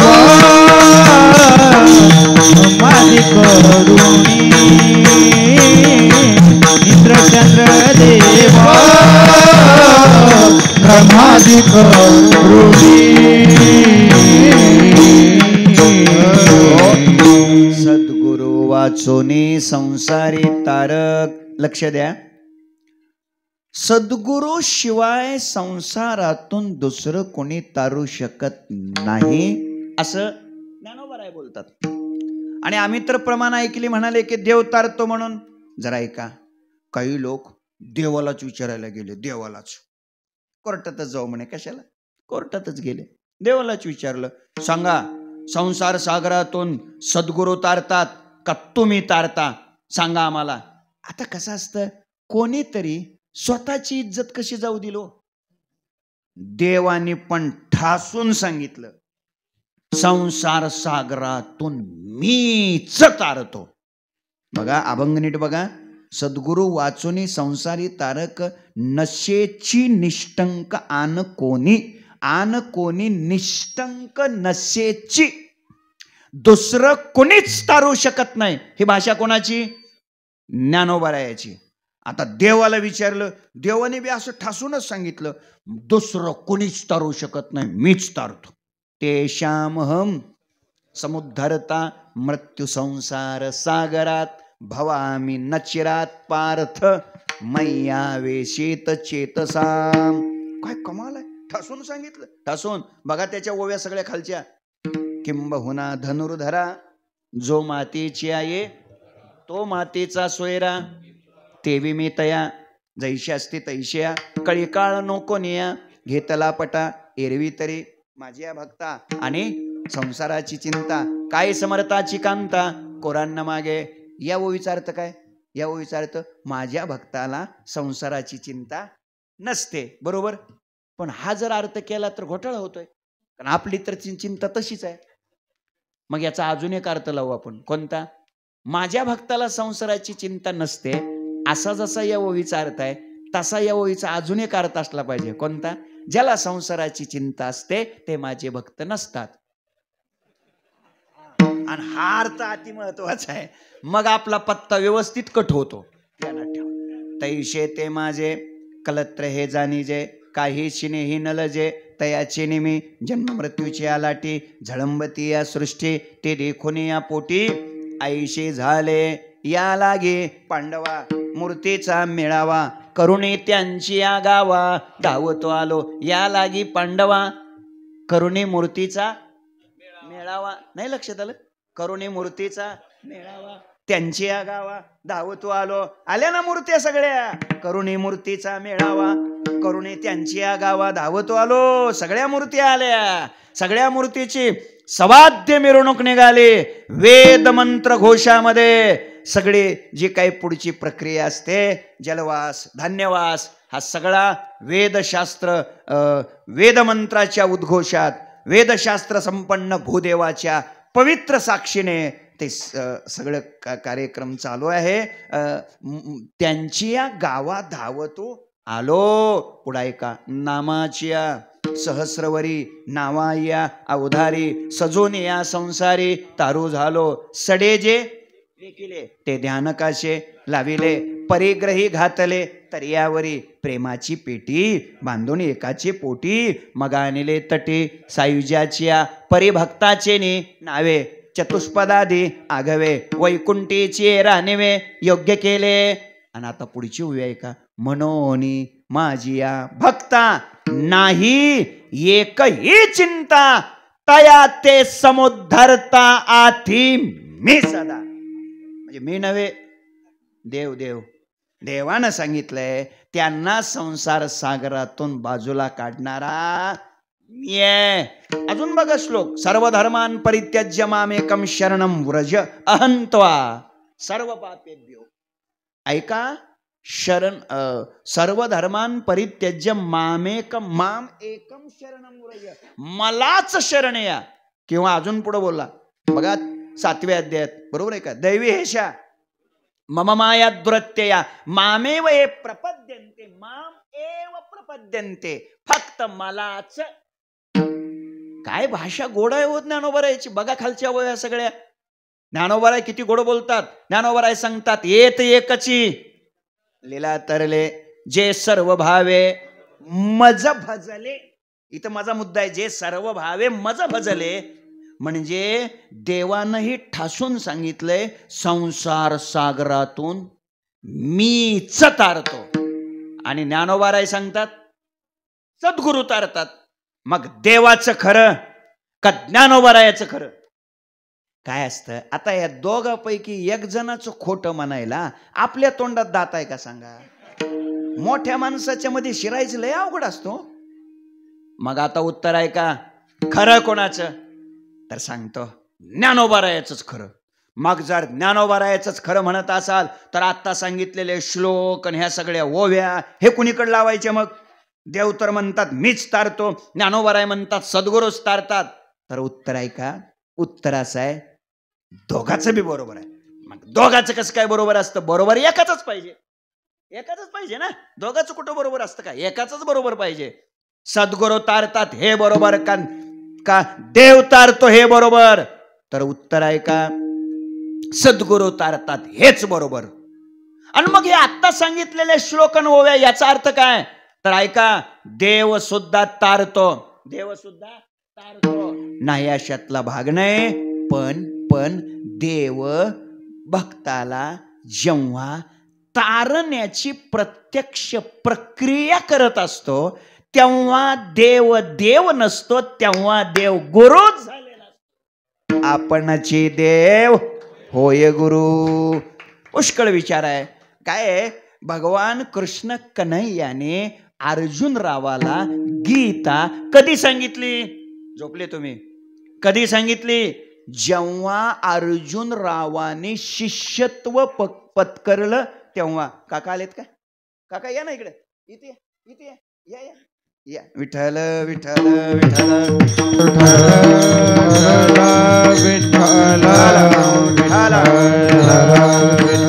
हो लक्ष द्या. शिष्यस्तेहम शादिमाम त्वाम प्रपन्नम. जेव्हा अर्जुनराव म्हणाले काय म्हणाले ए बाबा मी तुझा शिष्य आहे रे. मी तुला शरण आलो रे. मला मार्गदर्शन कर.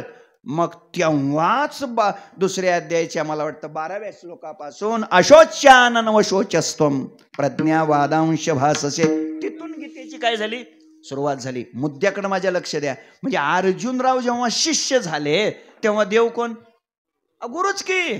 तेव्हा देव गुरुच झाला ना. आणि मग गुरुच होऊन मार्गदर्शन केलं. सिद्ध काय झालं संसार सागरातून गुरुच तारतात हे काय झालं सिद्ध झालं. काही लोक म्हणतील मग ती मगाची ओवीचं काय करायचं. येत एकची लीला तरले सर्व भावे मज भजले ताई आईलीच थडी सरले मायाजळ. या ओवीचं काय करायचं.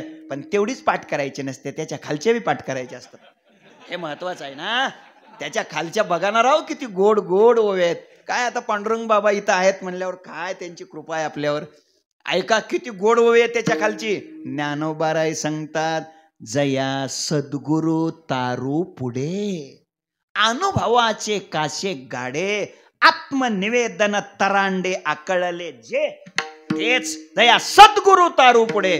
पुढे तारू सद्गुरूच पाहिजेत, त्याशिवाय शक्य नाही. त्याच्या बी खालची लय गोड उभी आहे, सगळी पाठ नाही बाबा आता. लय ज्ञानोबाराय गोड सांगतात. ज्ञानोबाराय सांगतात, विकल्पाची झुळका चुकावूनी, अनुरागाचा निरुतावुनी. राहिले की पाणी ढाळू झालं शेवट. लय गोड ओव्यात.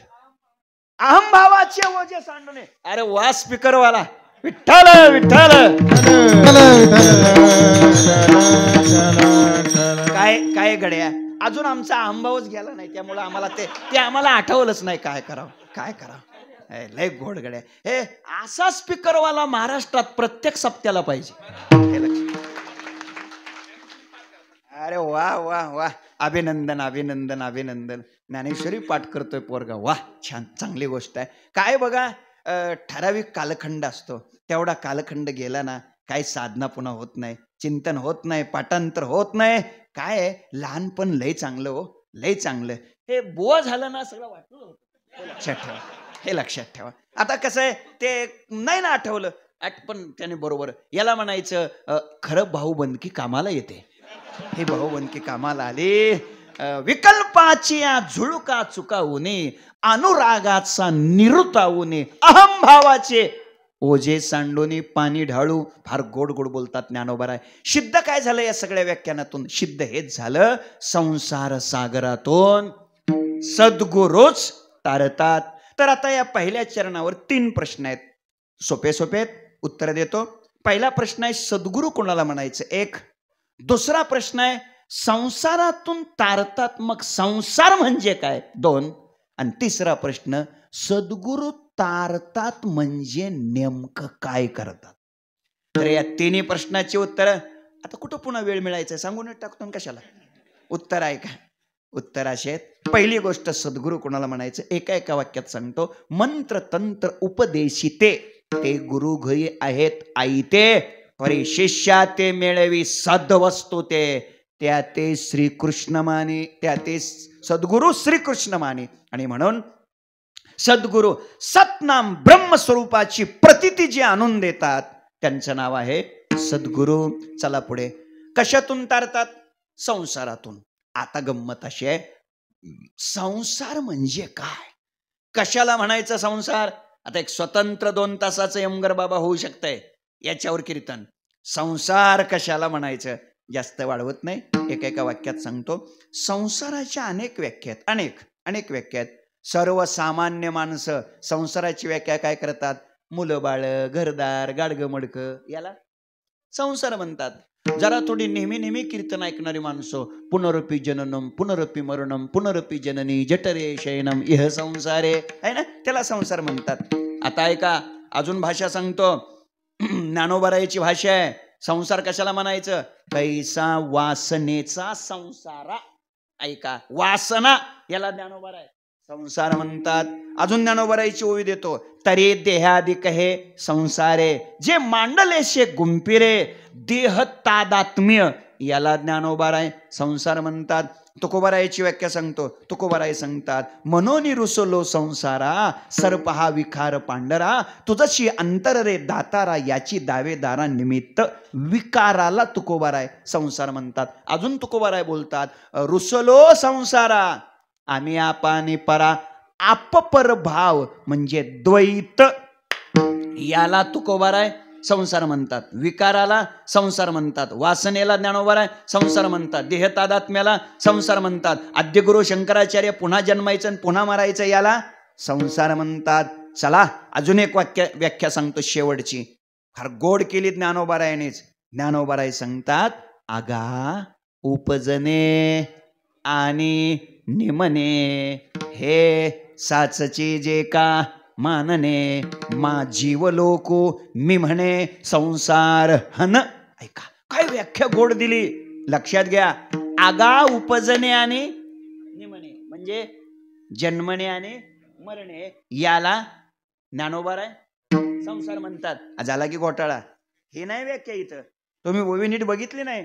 दाबा नरड दाबा. हा ऐका. हा दाबा. लक्ष द्या. आगा उपजणे आणि निमणे हे साचची जे का मानने. नीट ऐका. जन्मने आणि मरणे या जन्म मृत्यूला सत्य समजणे या सत्यत्व बुद्धीला ज्ञानोबाराय संसार म्हणतात. हे लक्षात ठेवा. आमचे वैकुंठवासी प्रातस्मरणीय गुरुदेव गुले बाबा लय गोड व्याख्या सांगायचे. ते म्हणायचे ऐका ऐका संसार कशाला म्हणायचं, संसार कशाला म्हणायचं. खूप सोपी व्याख्या करायचे. लक्ष द्या. ते म्हणायचे तुमचं वाचलं का. ते म्हणायचे ऐका ऐका. ते म्हणायचे हे सगळं जग, हे सगळं जग खरं आहे का खोटं आहे. काय कमाल आहे. बोला ना राव. खोट आहे. हे सगळं जग कसं आहे. खोट आहे. आत्ता खरं सांगा हे सगळं जग तुम्हाला खरं वाटतंय का खोटं वाटतंय. खरं वाटतंय. म्हणजे आहे कसं सगळं हे खोटं आणि तुम्हाला वाटतंय कसं खरं. यालाच संसार म्हणतात. संपलं. लक्षात काय डोक्यात शिरते का बघा. लय ताण करून घ्यायचा नाही. संसार संसार म्हणजे काय. हे सगळं जग मुळात कसं आहे खोटं पण तुम्हाला वाटतंय कसं खरं. म्हणजे खोट्याला तुम्ही खरं समजताय. याला संसार म्हणायचं. आता ऐका. आता ऐका. आता आता ते सद्गुरू संसारातून तारतात तारतात तारतात. म्हणजे नेमकं काय करतात तर त्याचं उत्तर आहे. त्याचं उत्तर असं आहे हे सगळं जग आहे कसं खोटं. तुम्हाला वाटतंय कसं खरं. ज्या दिवशी हे सगळं जग खोटच आहे असं तुम्हाला पक्का कळेल त्या दिवशी ठरवायचं सद्गुरूंनी संसारातून आपल्याला तारलं. संपलं. म्हणजे या जगाच्या विषयी आपला असलेला सत्यत्वाचा निश्चय बदलून या जगाविषयी दृढ मिथ्यात्व निश्चय झाला. हे दिसणारं सगळं जग खोटच आहे असं आपल्याला वाटायला लागलं की ठरवायचं संसार सागरातून आपण काय झालो तरलो. हे त्याचं उत्तर आहे. गुरुजी गुलेबाबा लय गोड सांगायचे. ते अजून म्हणायचे. ते व्याख्या करायचे. ते म्हणायचे हे सगळं जग ऐका हे सगळं जग खरं आहे असं समजून केलेला परमार्थ संसार होतो. शिरते का डोक्यात बघा. हे सगळं जग खरं आहे असं समजून केलेला परमार्थ संसार होतो. आणि पुढं म्हणायचे हे सगळं जग खोटं आहे असं समजून केलेला संसार परमार्थ होतो. मला वाटतं सगळे विसरलं तरी चालेल. एवढे 2 वाक्य जरी ध्यानात राहिले ना तरी कल्याण झाल्याशिवाय राहणार नाही. आणि म्हणूनच या सगळ्या जगाविषयीची आपली आपली समजूत बदलण्याचं काम जर कोण करत असतील तर ते श्री गुरु करतात, सद्गुरू करतात. आठवलं म्हणून सांगतो. हे परमार्थ परमार्थ म्हणजे काय हो. परमार्थ म्हणजे इकडचा डोंगर असा उचलायचा आणि इकडं आणून ठेवायचा असं असतं का. काहीच नसतं. 2 सोप्या व्याख्या सांगतो. संसार यशस्वी कधी आणि परमार्थ यशस्वी कधी. जागेत का सगळे. मग ऐका. संसार यशस्वी करायचा असेल तर समजून घ्या. संसार यशस्वी करायचा असेल तर समजून घ्यायला शिका. आणि परमार्थ यशस्वी करायचा असेल तर समजूत बदलायला शिका. काय डोक्यात शिरते का नाही बघा. समजूत बदलली की परमार्थ यशस्वी. काय समजूत बदलायची काय हीच आत्ता सांगितलेली. हे सगळं जे खरं वाटतंय त्याऐवजी खोटं वाटलं. समजूत बदलली झाला परमार्थ. आणि संसार सुखी कधी होईल. समजून घ्यायला शिका. समजून घ्यायला शिका. एकमेकाला संसारात समजून घ्यायला शिकलं पाहिजे. सासूने सुनाला समजून घेतलं पाहिजे. मुलाने वडिलाला समजून घेतलं पाहिजे. पतीने पत्नीला समजून घेतलं पाहिजे. ऐका ऐका, समजून घेतलं की संसार यशस्वी. म्हणून तुम्हाला मी आज एक काय त्याला म्हणतो, स्कीम म्हणतात, ते एक सांगणार आहे, एक योजना सांगणार आहे. बघा त्या योजनेचे सदस्य होता येते का बघा, त्याच्यात काही गुंतवणूक करता येते का बघा. फार फायद्याची योजना आहे, सांगू का, फार फायद्याची योजना आहे. करा गुंतवणूक, करा गुंतवणूक. योजना सांगतो, योजना लिहून घ्या.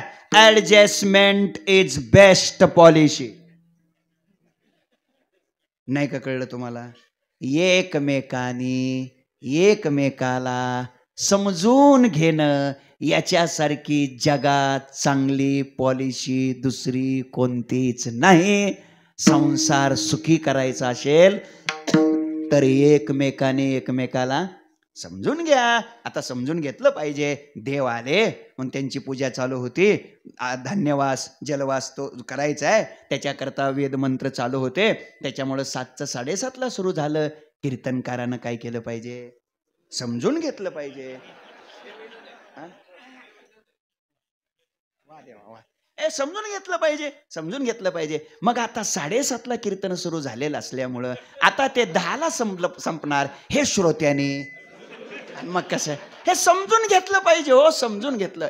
हे बघा, समजून जर नाही घेतलं ना एकमेकाला, तुम्ही आयुष्यात कधीच सुखी होणार नाही, कधीच सुखी होणार नाही. 5 वाजता मालकाची ड्युटी संपते आणि मालक 6 वाजता घरी येतात आणि समजा एखाद्या दिवशी त्यांना यायला 9:30 वाजल्या, तर सौभाग्यवतीने काय केलं पाहिजे?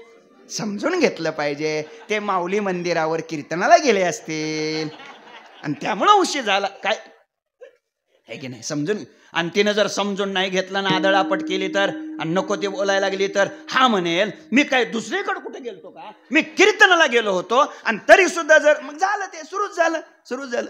सकाळी 8:30 वाजता डबा तयार पाहिजे. आणि समजा 8:45 झाल्या आणि समजा डबा तयार झालाच नाही, तर या बी बाबानं बिचारीला काय केलं पाहिजे?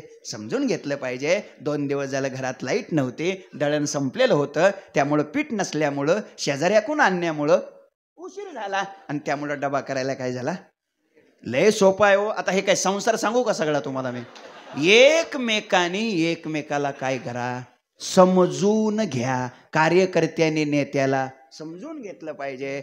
समजून घेतलं सगळीकडे लावा तुम्ही. हे वादकाने गायकाने कीर्तनकाराला समजून घेतलं पाहिजे, समजून घेतलं पाहिजे. वेळ कमी असल्यामुळं सगळी प्रमाण मानायला मिळणार नाहीत. काय केलं पाहिजे? समजून घेतलं पाहिजे. एकमेकाला समजून घेणं फार आवश्यक आहे. थोडक्यात काय, संसार सागरातून सद्गुरू तारतात, म्हणजे समजूत बदलतात. आणि समाज बदलण्याचं काम संतच करतात, सद्गुरूच करतात. सद्गुरू वाचोने संसारी तारक, नशेचे निष्ठंक आन कोणी. दुसरं कोणीच करू शकत नाही. कोण करू शकत नाही त्याची यादी अभंगाच्या 2ऱ्या चरणात. इंद्रचंद्र देव ब्रह्मादी कारुणी, इंद्रचंद्र देव ब्रह्मादी कामुनी, इंद्रचंद्र देव ब्रह्मादी करुणी, इंद्रचंद्र देव ब्रह्मादी करुणी. संशयाची श्रेणी छेदितिना, संशयाची श्रेणी छेदितिना, इंद्रचंद्र देव ब्रह्मादी करुणी, इंद्रचंद्र देव ब्रह्मादी करुणी. इंद्रचंद्र देव ब्रह्मादी करुणी, संशयाची श्रेणी छेदितिना. इंद्र असो, चंद्र असो, ब्रह्मदेव असो. ऐका, संशयाची श्रेणी. श्रेणी शब्दाचा अर्थ आहे श्रंखला, साखळी. कशाची? संशयाची. सांगेन, संशयातून जीवन मुक्त होणं, जीवनातला संशय नष्ट होणं म्हणजेच संसार सागरातून तरणं. संपलं. संशयाचे प्रकार आहेत. प्रमेयगत संशय, प्रमाणगत संशय, म्हणजे प्रमेय असंभावना, प्रमाणा असंभावना आणि विपरीत भावना. जाऊ दे, ताण करून घेऊ नका, कशाला उगाच तकलीफ. तर याच्यातून सद्गुरू शिवाय दुसरं कोणी बाहेर काढू शकत नाही. कोण कोण? इंद्र असो, चंद्र असो. आता इंद्र म्हणजे काय? बारीक आहे का? इंद्र म्हणजे सामान्य आहे काय? का शतमक संपत्ती स्वर्गीची आहे? ऐका, इंद्राला तुम्ही बारीक समजू नका. मोठा माणूस इंद्र, मोठा माणूस. चंद्र मोठा माणूस. मोठी माणसं आहेत महाराज ही सगळी. पण लक्षात ठेवा, यांचं रेकॉर्ड बेकार आहे. काय आहे? बहुतेक मला वाटतं मोठ्या माणसाचं रेकॉर्ड बेकार. बहुतेक म्हणतोय मी, बहुतेक. हे लक्षात. इंद्र मोठा माणूस, पण इंद्रा पडली झालं. चंद्र आलंय मोठा माणूस, पण चंद्र झाला काळा. आणि ब्रह्मदेवाचं तर विचारताच कशाला? माझं कामाचे निघाये, ब्रह्मा कन्येशी धरू जाये, पराशरे केले काय, भोगिली पाहे दिवा दुर्गंधा. चला तर इंद्र, चंद्र, ब्रह्मदेव हे संशयातून बाजूला काढू शकत नाहीत. संशयातून बाजूला काढणारे कोण आहेत? श्री गुरुच आहेत. ते कसे आहेत? उघडे उघडे उघडे परब्रह्म सद्गुरूचे मूर्ते, प्रातस्मरणीय ब्रह्मीभूत सद्गुरू आनंदाश्रम स्वामी महाराजांना बऱ्याच वेळेला असं उघडं बसलेलं पाहिलं बघा. बऱ्याच वेळेला कन्हैया या आश्रमामध्ये पाहिलं मी, असं उघडं बसलेलं असं पाहिलं. उघडे परब्रह्म. उघडे शब्दाचा अर्थ काय? उघडे शब्दाचा अर्थ नागवे नव्हे, त्यांना ठेवा जरा. उघडे शब्दाचा अर्थ आहे उपाधी रहित, म्हणजे उघडे, कसलीच उपाधी नाही. उघडे परब्रह्म सद्गुरूची मूर्ती. काय करतात ते? पुरविते आरते शिष्याची. ते शिष्याची इच्छा काय करतात? पूर्ण करतात. मग काय शिष्याची इच्छा पूर्ण करतात? त्याचं लग्न होत नसलं तर करून द्या, ही इच्छा पूर्ण करतात वय. आणि लोक मग लगेच प्रमाण पाठ करतात, एका जनार्दनी संत पूर्ण करीती. हे असले मनोरथ पूर्ण करतात वय. हे ध्यानात ठेवा. पुढे बोलू का? शिष्याची इच्छा पूर्ण करतात. 1001% बरोबर आहे. पण पुढचं कीर्तन नीट ऐका. अरे दादा, शिष्यच कोणाला म्हणतात? ज्याला फक्त उद्धाराची काळजी असते त्याला शिष्य म्हणतात. हे ध्यानात ठेवा. काय मी उद्धार पावेन, काय कृपा करील नारायण, आईशे तुम्ही सांगा संतजन. करा समाधान, काही हे बिरडे फिटेल, काही तो स्वामी भेटेल. युगाहुनी वडील निमिषमानी कोणे गावी आहे, सांगा हा विठ्ठल. ऐका, तुका म्हणे चिंता वाटे, कोण भेटे सांगेसा. देव कृपा करील मज काय लाज, राखील आपल्या उद्धाराचीच ज्याला काळजी असते त्याचं नाव आहे शिष्य. ध्यानात ठेवा. आणि मग शिष्याची इच्छा पूर्ण करतात म्हणजे काय करतात? म्हणजे त्याचा उद्धार करतात. शिष्याची इच्छा पूर्ण करतात म्हणजे त्याच्या विहिरीला पाणी लावतात असं नाही. हे ध्यानात ठेवा. लोक म्हणतात बाबाची कृपा आणि विहिरीला पाणी लागलं. आता माझ्या वयाला शोभत नाही म्हणून मी पुढचं काही बोलत नाही ते. हे ध्यानात ठेवा, हे लक्षात ठेवा. चला, माझा मुद्दा इतकाच आहे, समजून घ्या. संसारातल्या नासक्या वस्तू मिळणं हे गुरुची कृपा नसते हो. पुढे बोलू का? संसाराचं वाटोळं होणं आणि देवाचीच आवड शिल्लक राहणं ही गुरुची कृपा असते. ही गुरुची कृपा असते. पुष्कळ विषय वाढेल मग. आता संसाराचं लय नीटनीटका संसार चालला की ठरवायचं गुरुने देवाने आपला पत्ता कट केलाय म्हणून. ध्यानात ठेवा.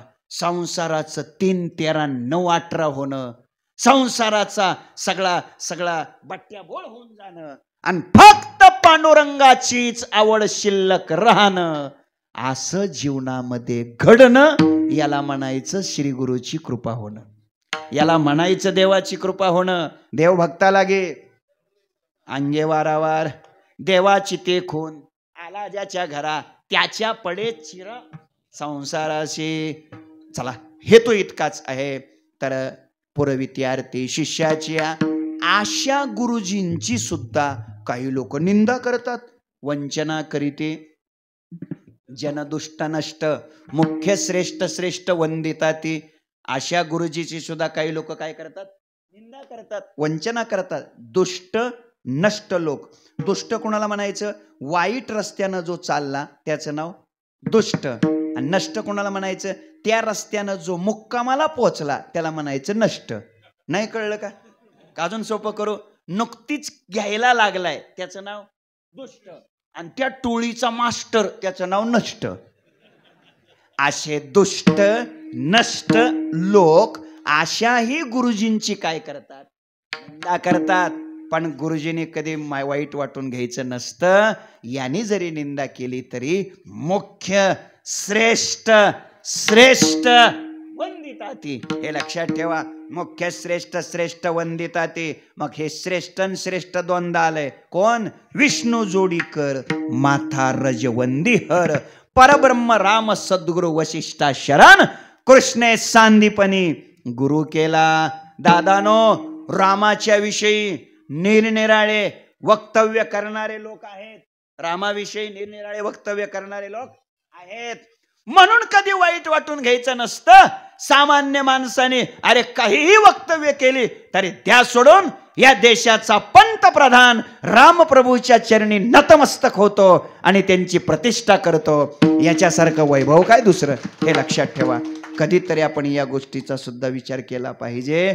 मुख्य श्रेष्ठ श्रेष्ठ वंदिताती म्हणजे विष्णू भगवान आणि हर भगवान म्हणजे भगवान शिवजी सुद्धा गुरुला शरण जातात. विष्णू जोडी कर माता रजवंदी हर किंवा परब्रह्म राम पण सद्गुरु वशिष्ठा शरण, आणि कृष्णे सांदीपणी गुरु केला.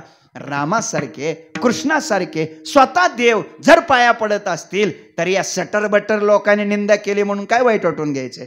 आणि म्हणून लक्षात ठेवा, असे जे गुरु आहेत ना, अशा गुरूंचा ज्ञानोबाराय सांगतात मी दास आहे. ज्ञानदेव म्हणे गुरुचा मी दास, नेने साधनास आन काही, विठोबा रखुमाई जय जय विठोबा रखुमाई. गाडी वाजवा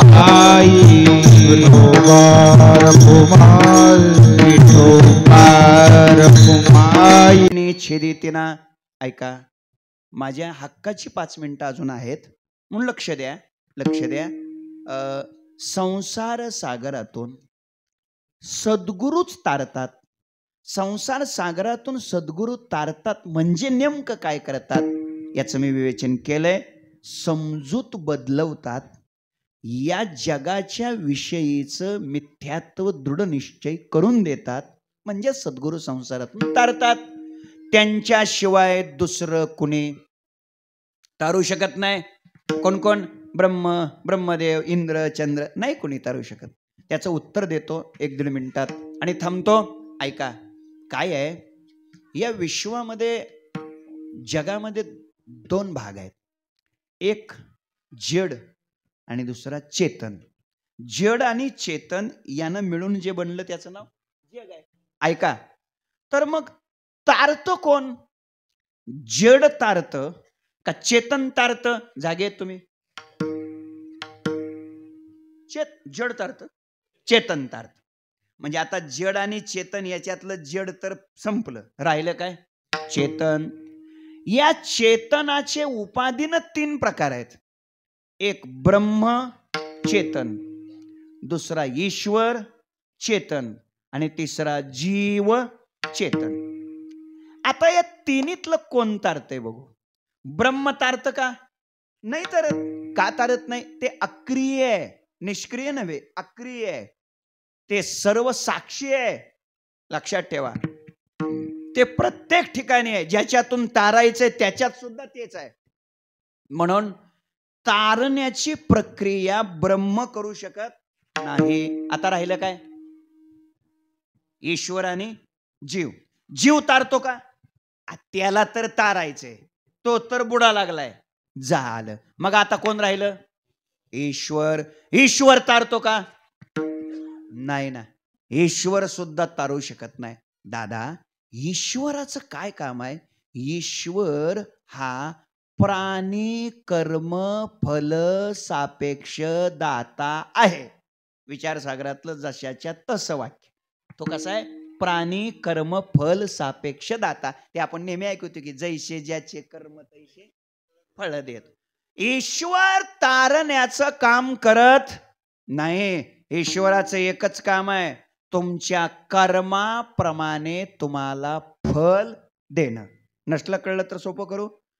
गुन्ह्याप्रमाणे, जसा न्यायाधीश गुन्ह्याप्रमाणे शिक्षा देतो, गुन्ह्याप्रमाणे शिक्षा देणं हे जसं न्यायाधीशाचं काम, तसं कर्माप्रमाणे फल देणं हे ईश्वराचं काम. लक्षात ठेवा, जसा न्यायाधीश कोणाचं चांगलंही करत नाही, कोणाचं वाईटही करत नाही, तसा ईश्वर कोणाचं चांगलंही करत नाही आणि कोणाचं वाईटही करत नाही.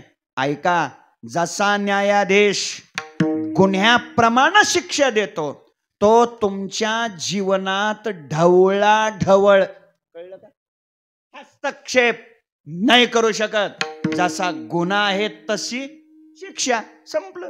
तसा ईश्वर तुमच्या कर्माप्रमाणे फल देतो.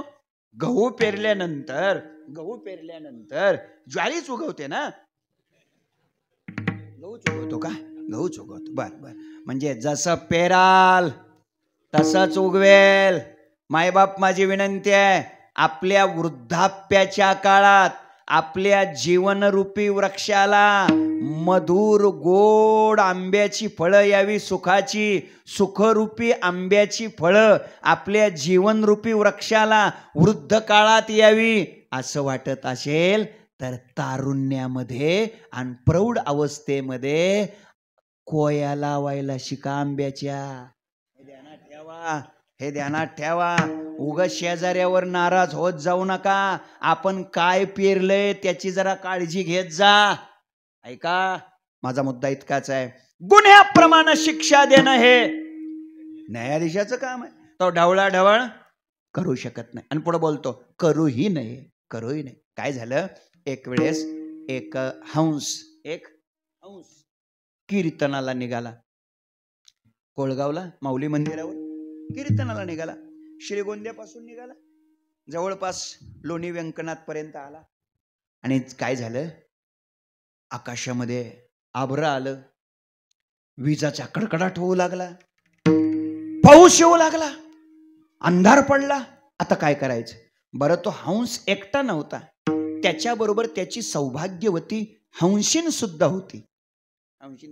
काय म्हणायचं ते सौभाग्यवतीला, काय म्हणायचं त्याच्या, हंशीन. सौभाग्यवती म्हणजे त्याची ती पत्नी. तिला काय म्हणायचं, पत्नी म्हणजे चला काय मिसेस. हा, मराठीत त्याला मिसेस म्हणायचं. बर, ठीक आहे, असू द्या, लक्षात घ्या. मग ते आता ते दोघं बरोबर होते.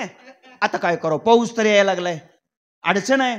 मग तो हंस रस्त्याच्या कडेला त्याला एक घरट दिसलं. त्या घरट्याजवळ गेला. योग असा की ते घरट कावळ्याचं होतं. कोणाचं? कावळ्याचं होतं. ते घरट पाहिलं आणि हंसानं त्या कावळ्याला विनंती केली, कावळे दादा, जय हरी जय हरी. काय, कोळगावला निघालोय, कीर्तनाला चाललोय, पण अचानक पाऊस येऊ लागलाय, विजाचा कडकडाट आहे. अरे बाबा, मी एकटा असतो तर काही नाही रे, पण बाई माणूस माझ्या बरोबर आहे, थोडा आम्हाला रात्रभर अंधार आहे, थोडं राहायला जागा दिली तर बरं होईल. कावळ्यानं सांगितलं, अहो या या या या या अहो, असं येणाऱ्या जाणाऱ्यासाठी तर आम्ही रोड टच घर बांध. झालं बाबा, झालं. ऐका, रात्री राहिले. आणि मग काय, वस्ती आला, प्रातःकाळी उठून गेला. सूर्योदय होता क्षणीच तो हंस त्या घरट्यातून बाहेर पडला.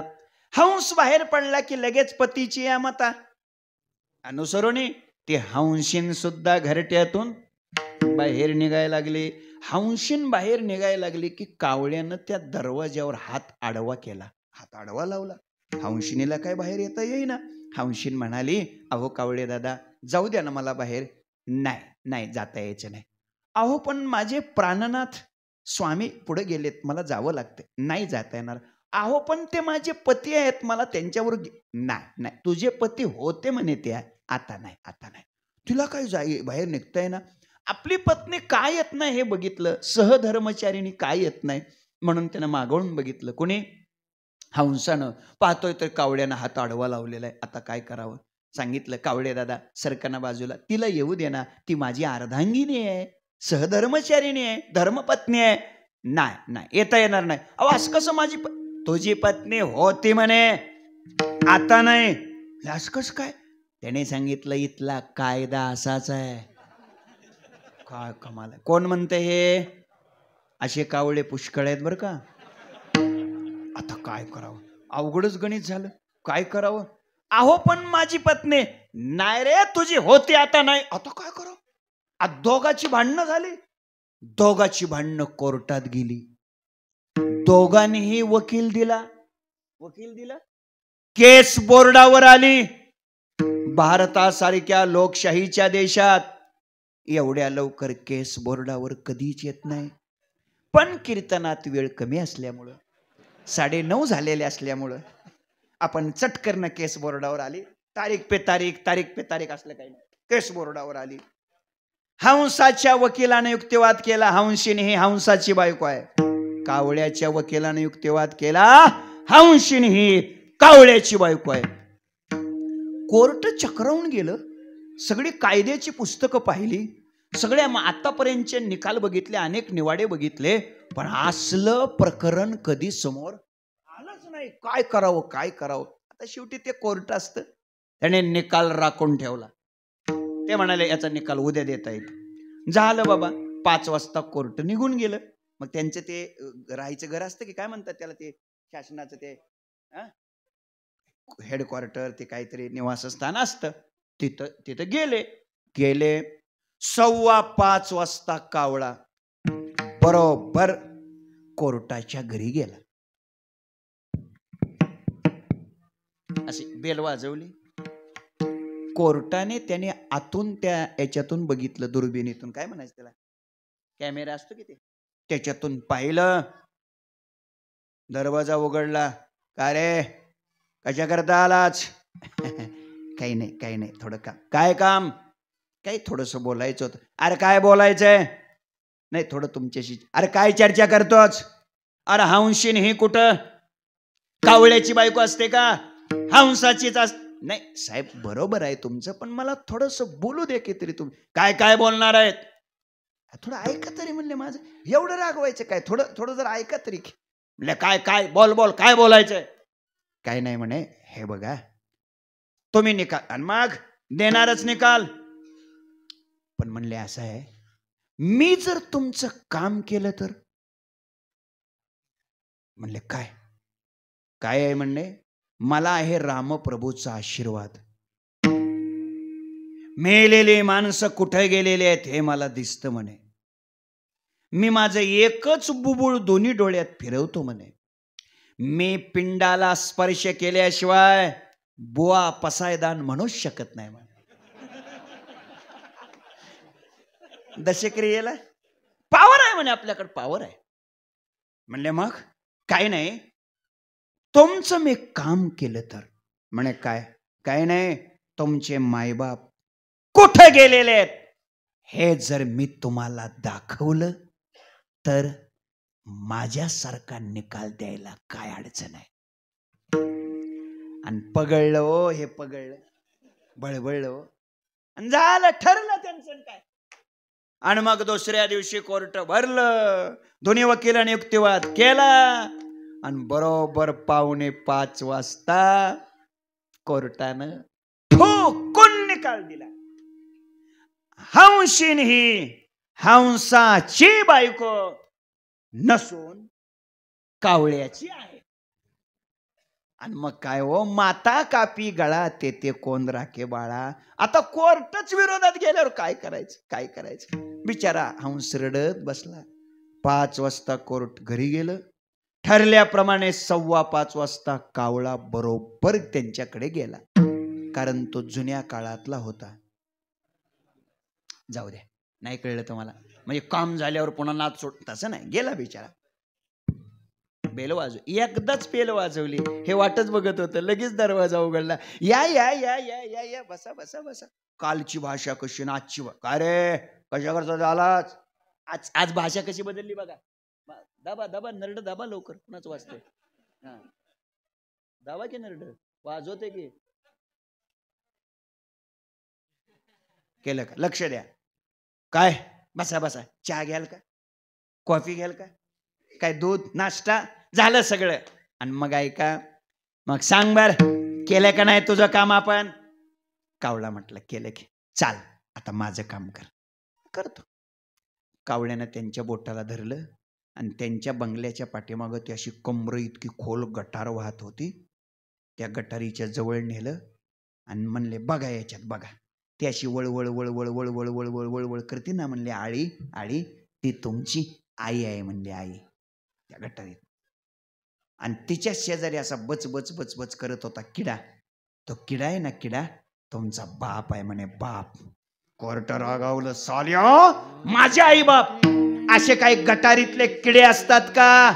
कावळा म्हणला साहेब, हंशीन ही हंसाची बायको असताना सुद्धा कावळ्याची आहे म्हणून निकाल देणाऱ्याचे मायबाप काय स्वर्गात असतात का? लोभावरी ठेवून हेत करी असत्य न्याय नित, त्याच्या पूर्वजा पतन नरकी किडे होते दान. हो, तुकोबारायाने स्पष्ट सांगितलंय, लोभावरी ठेवून हेत असत्य करी न्याय नीत, त्याच्या पूर्वजा पतन नरकी किडे होती जाण. माझा मुद्दा संपलाय. न्यायाधीशाचं काम आहे गुन्ह्याप्रमाणे शिक्षा देणं, तसं देवाचं काम आहे कर्माप्रमाणे फळ देणं. म्हणून देवही तारू शकत नाही, ब्रह्म अक्रिय तेही तारू शकत नाही, जीव तर बुडालाय तोही तारू शकत नाही. म्हणून तारण्याचं काम कोण करतात? सद्गुरूच करतात. आणि म्हणून अशा सद्गुरू स्वामी महाराजांच्या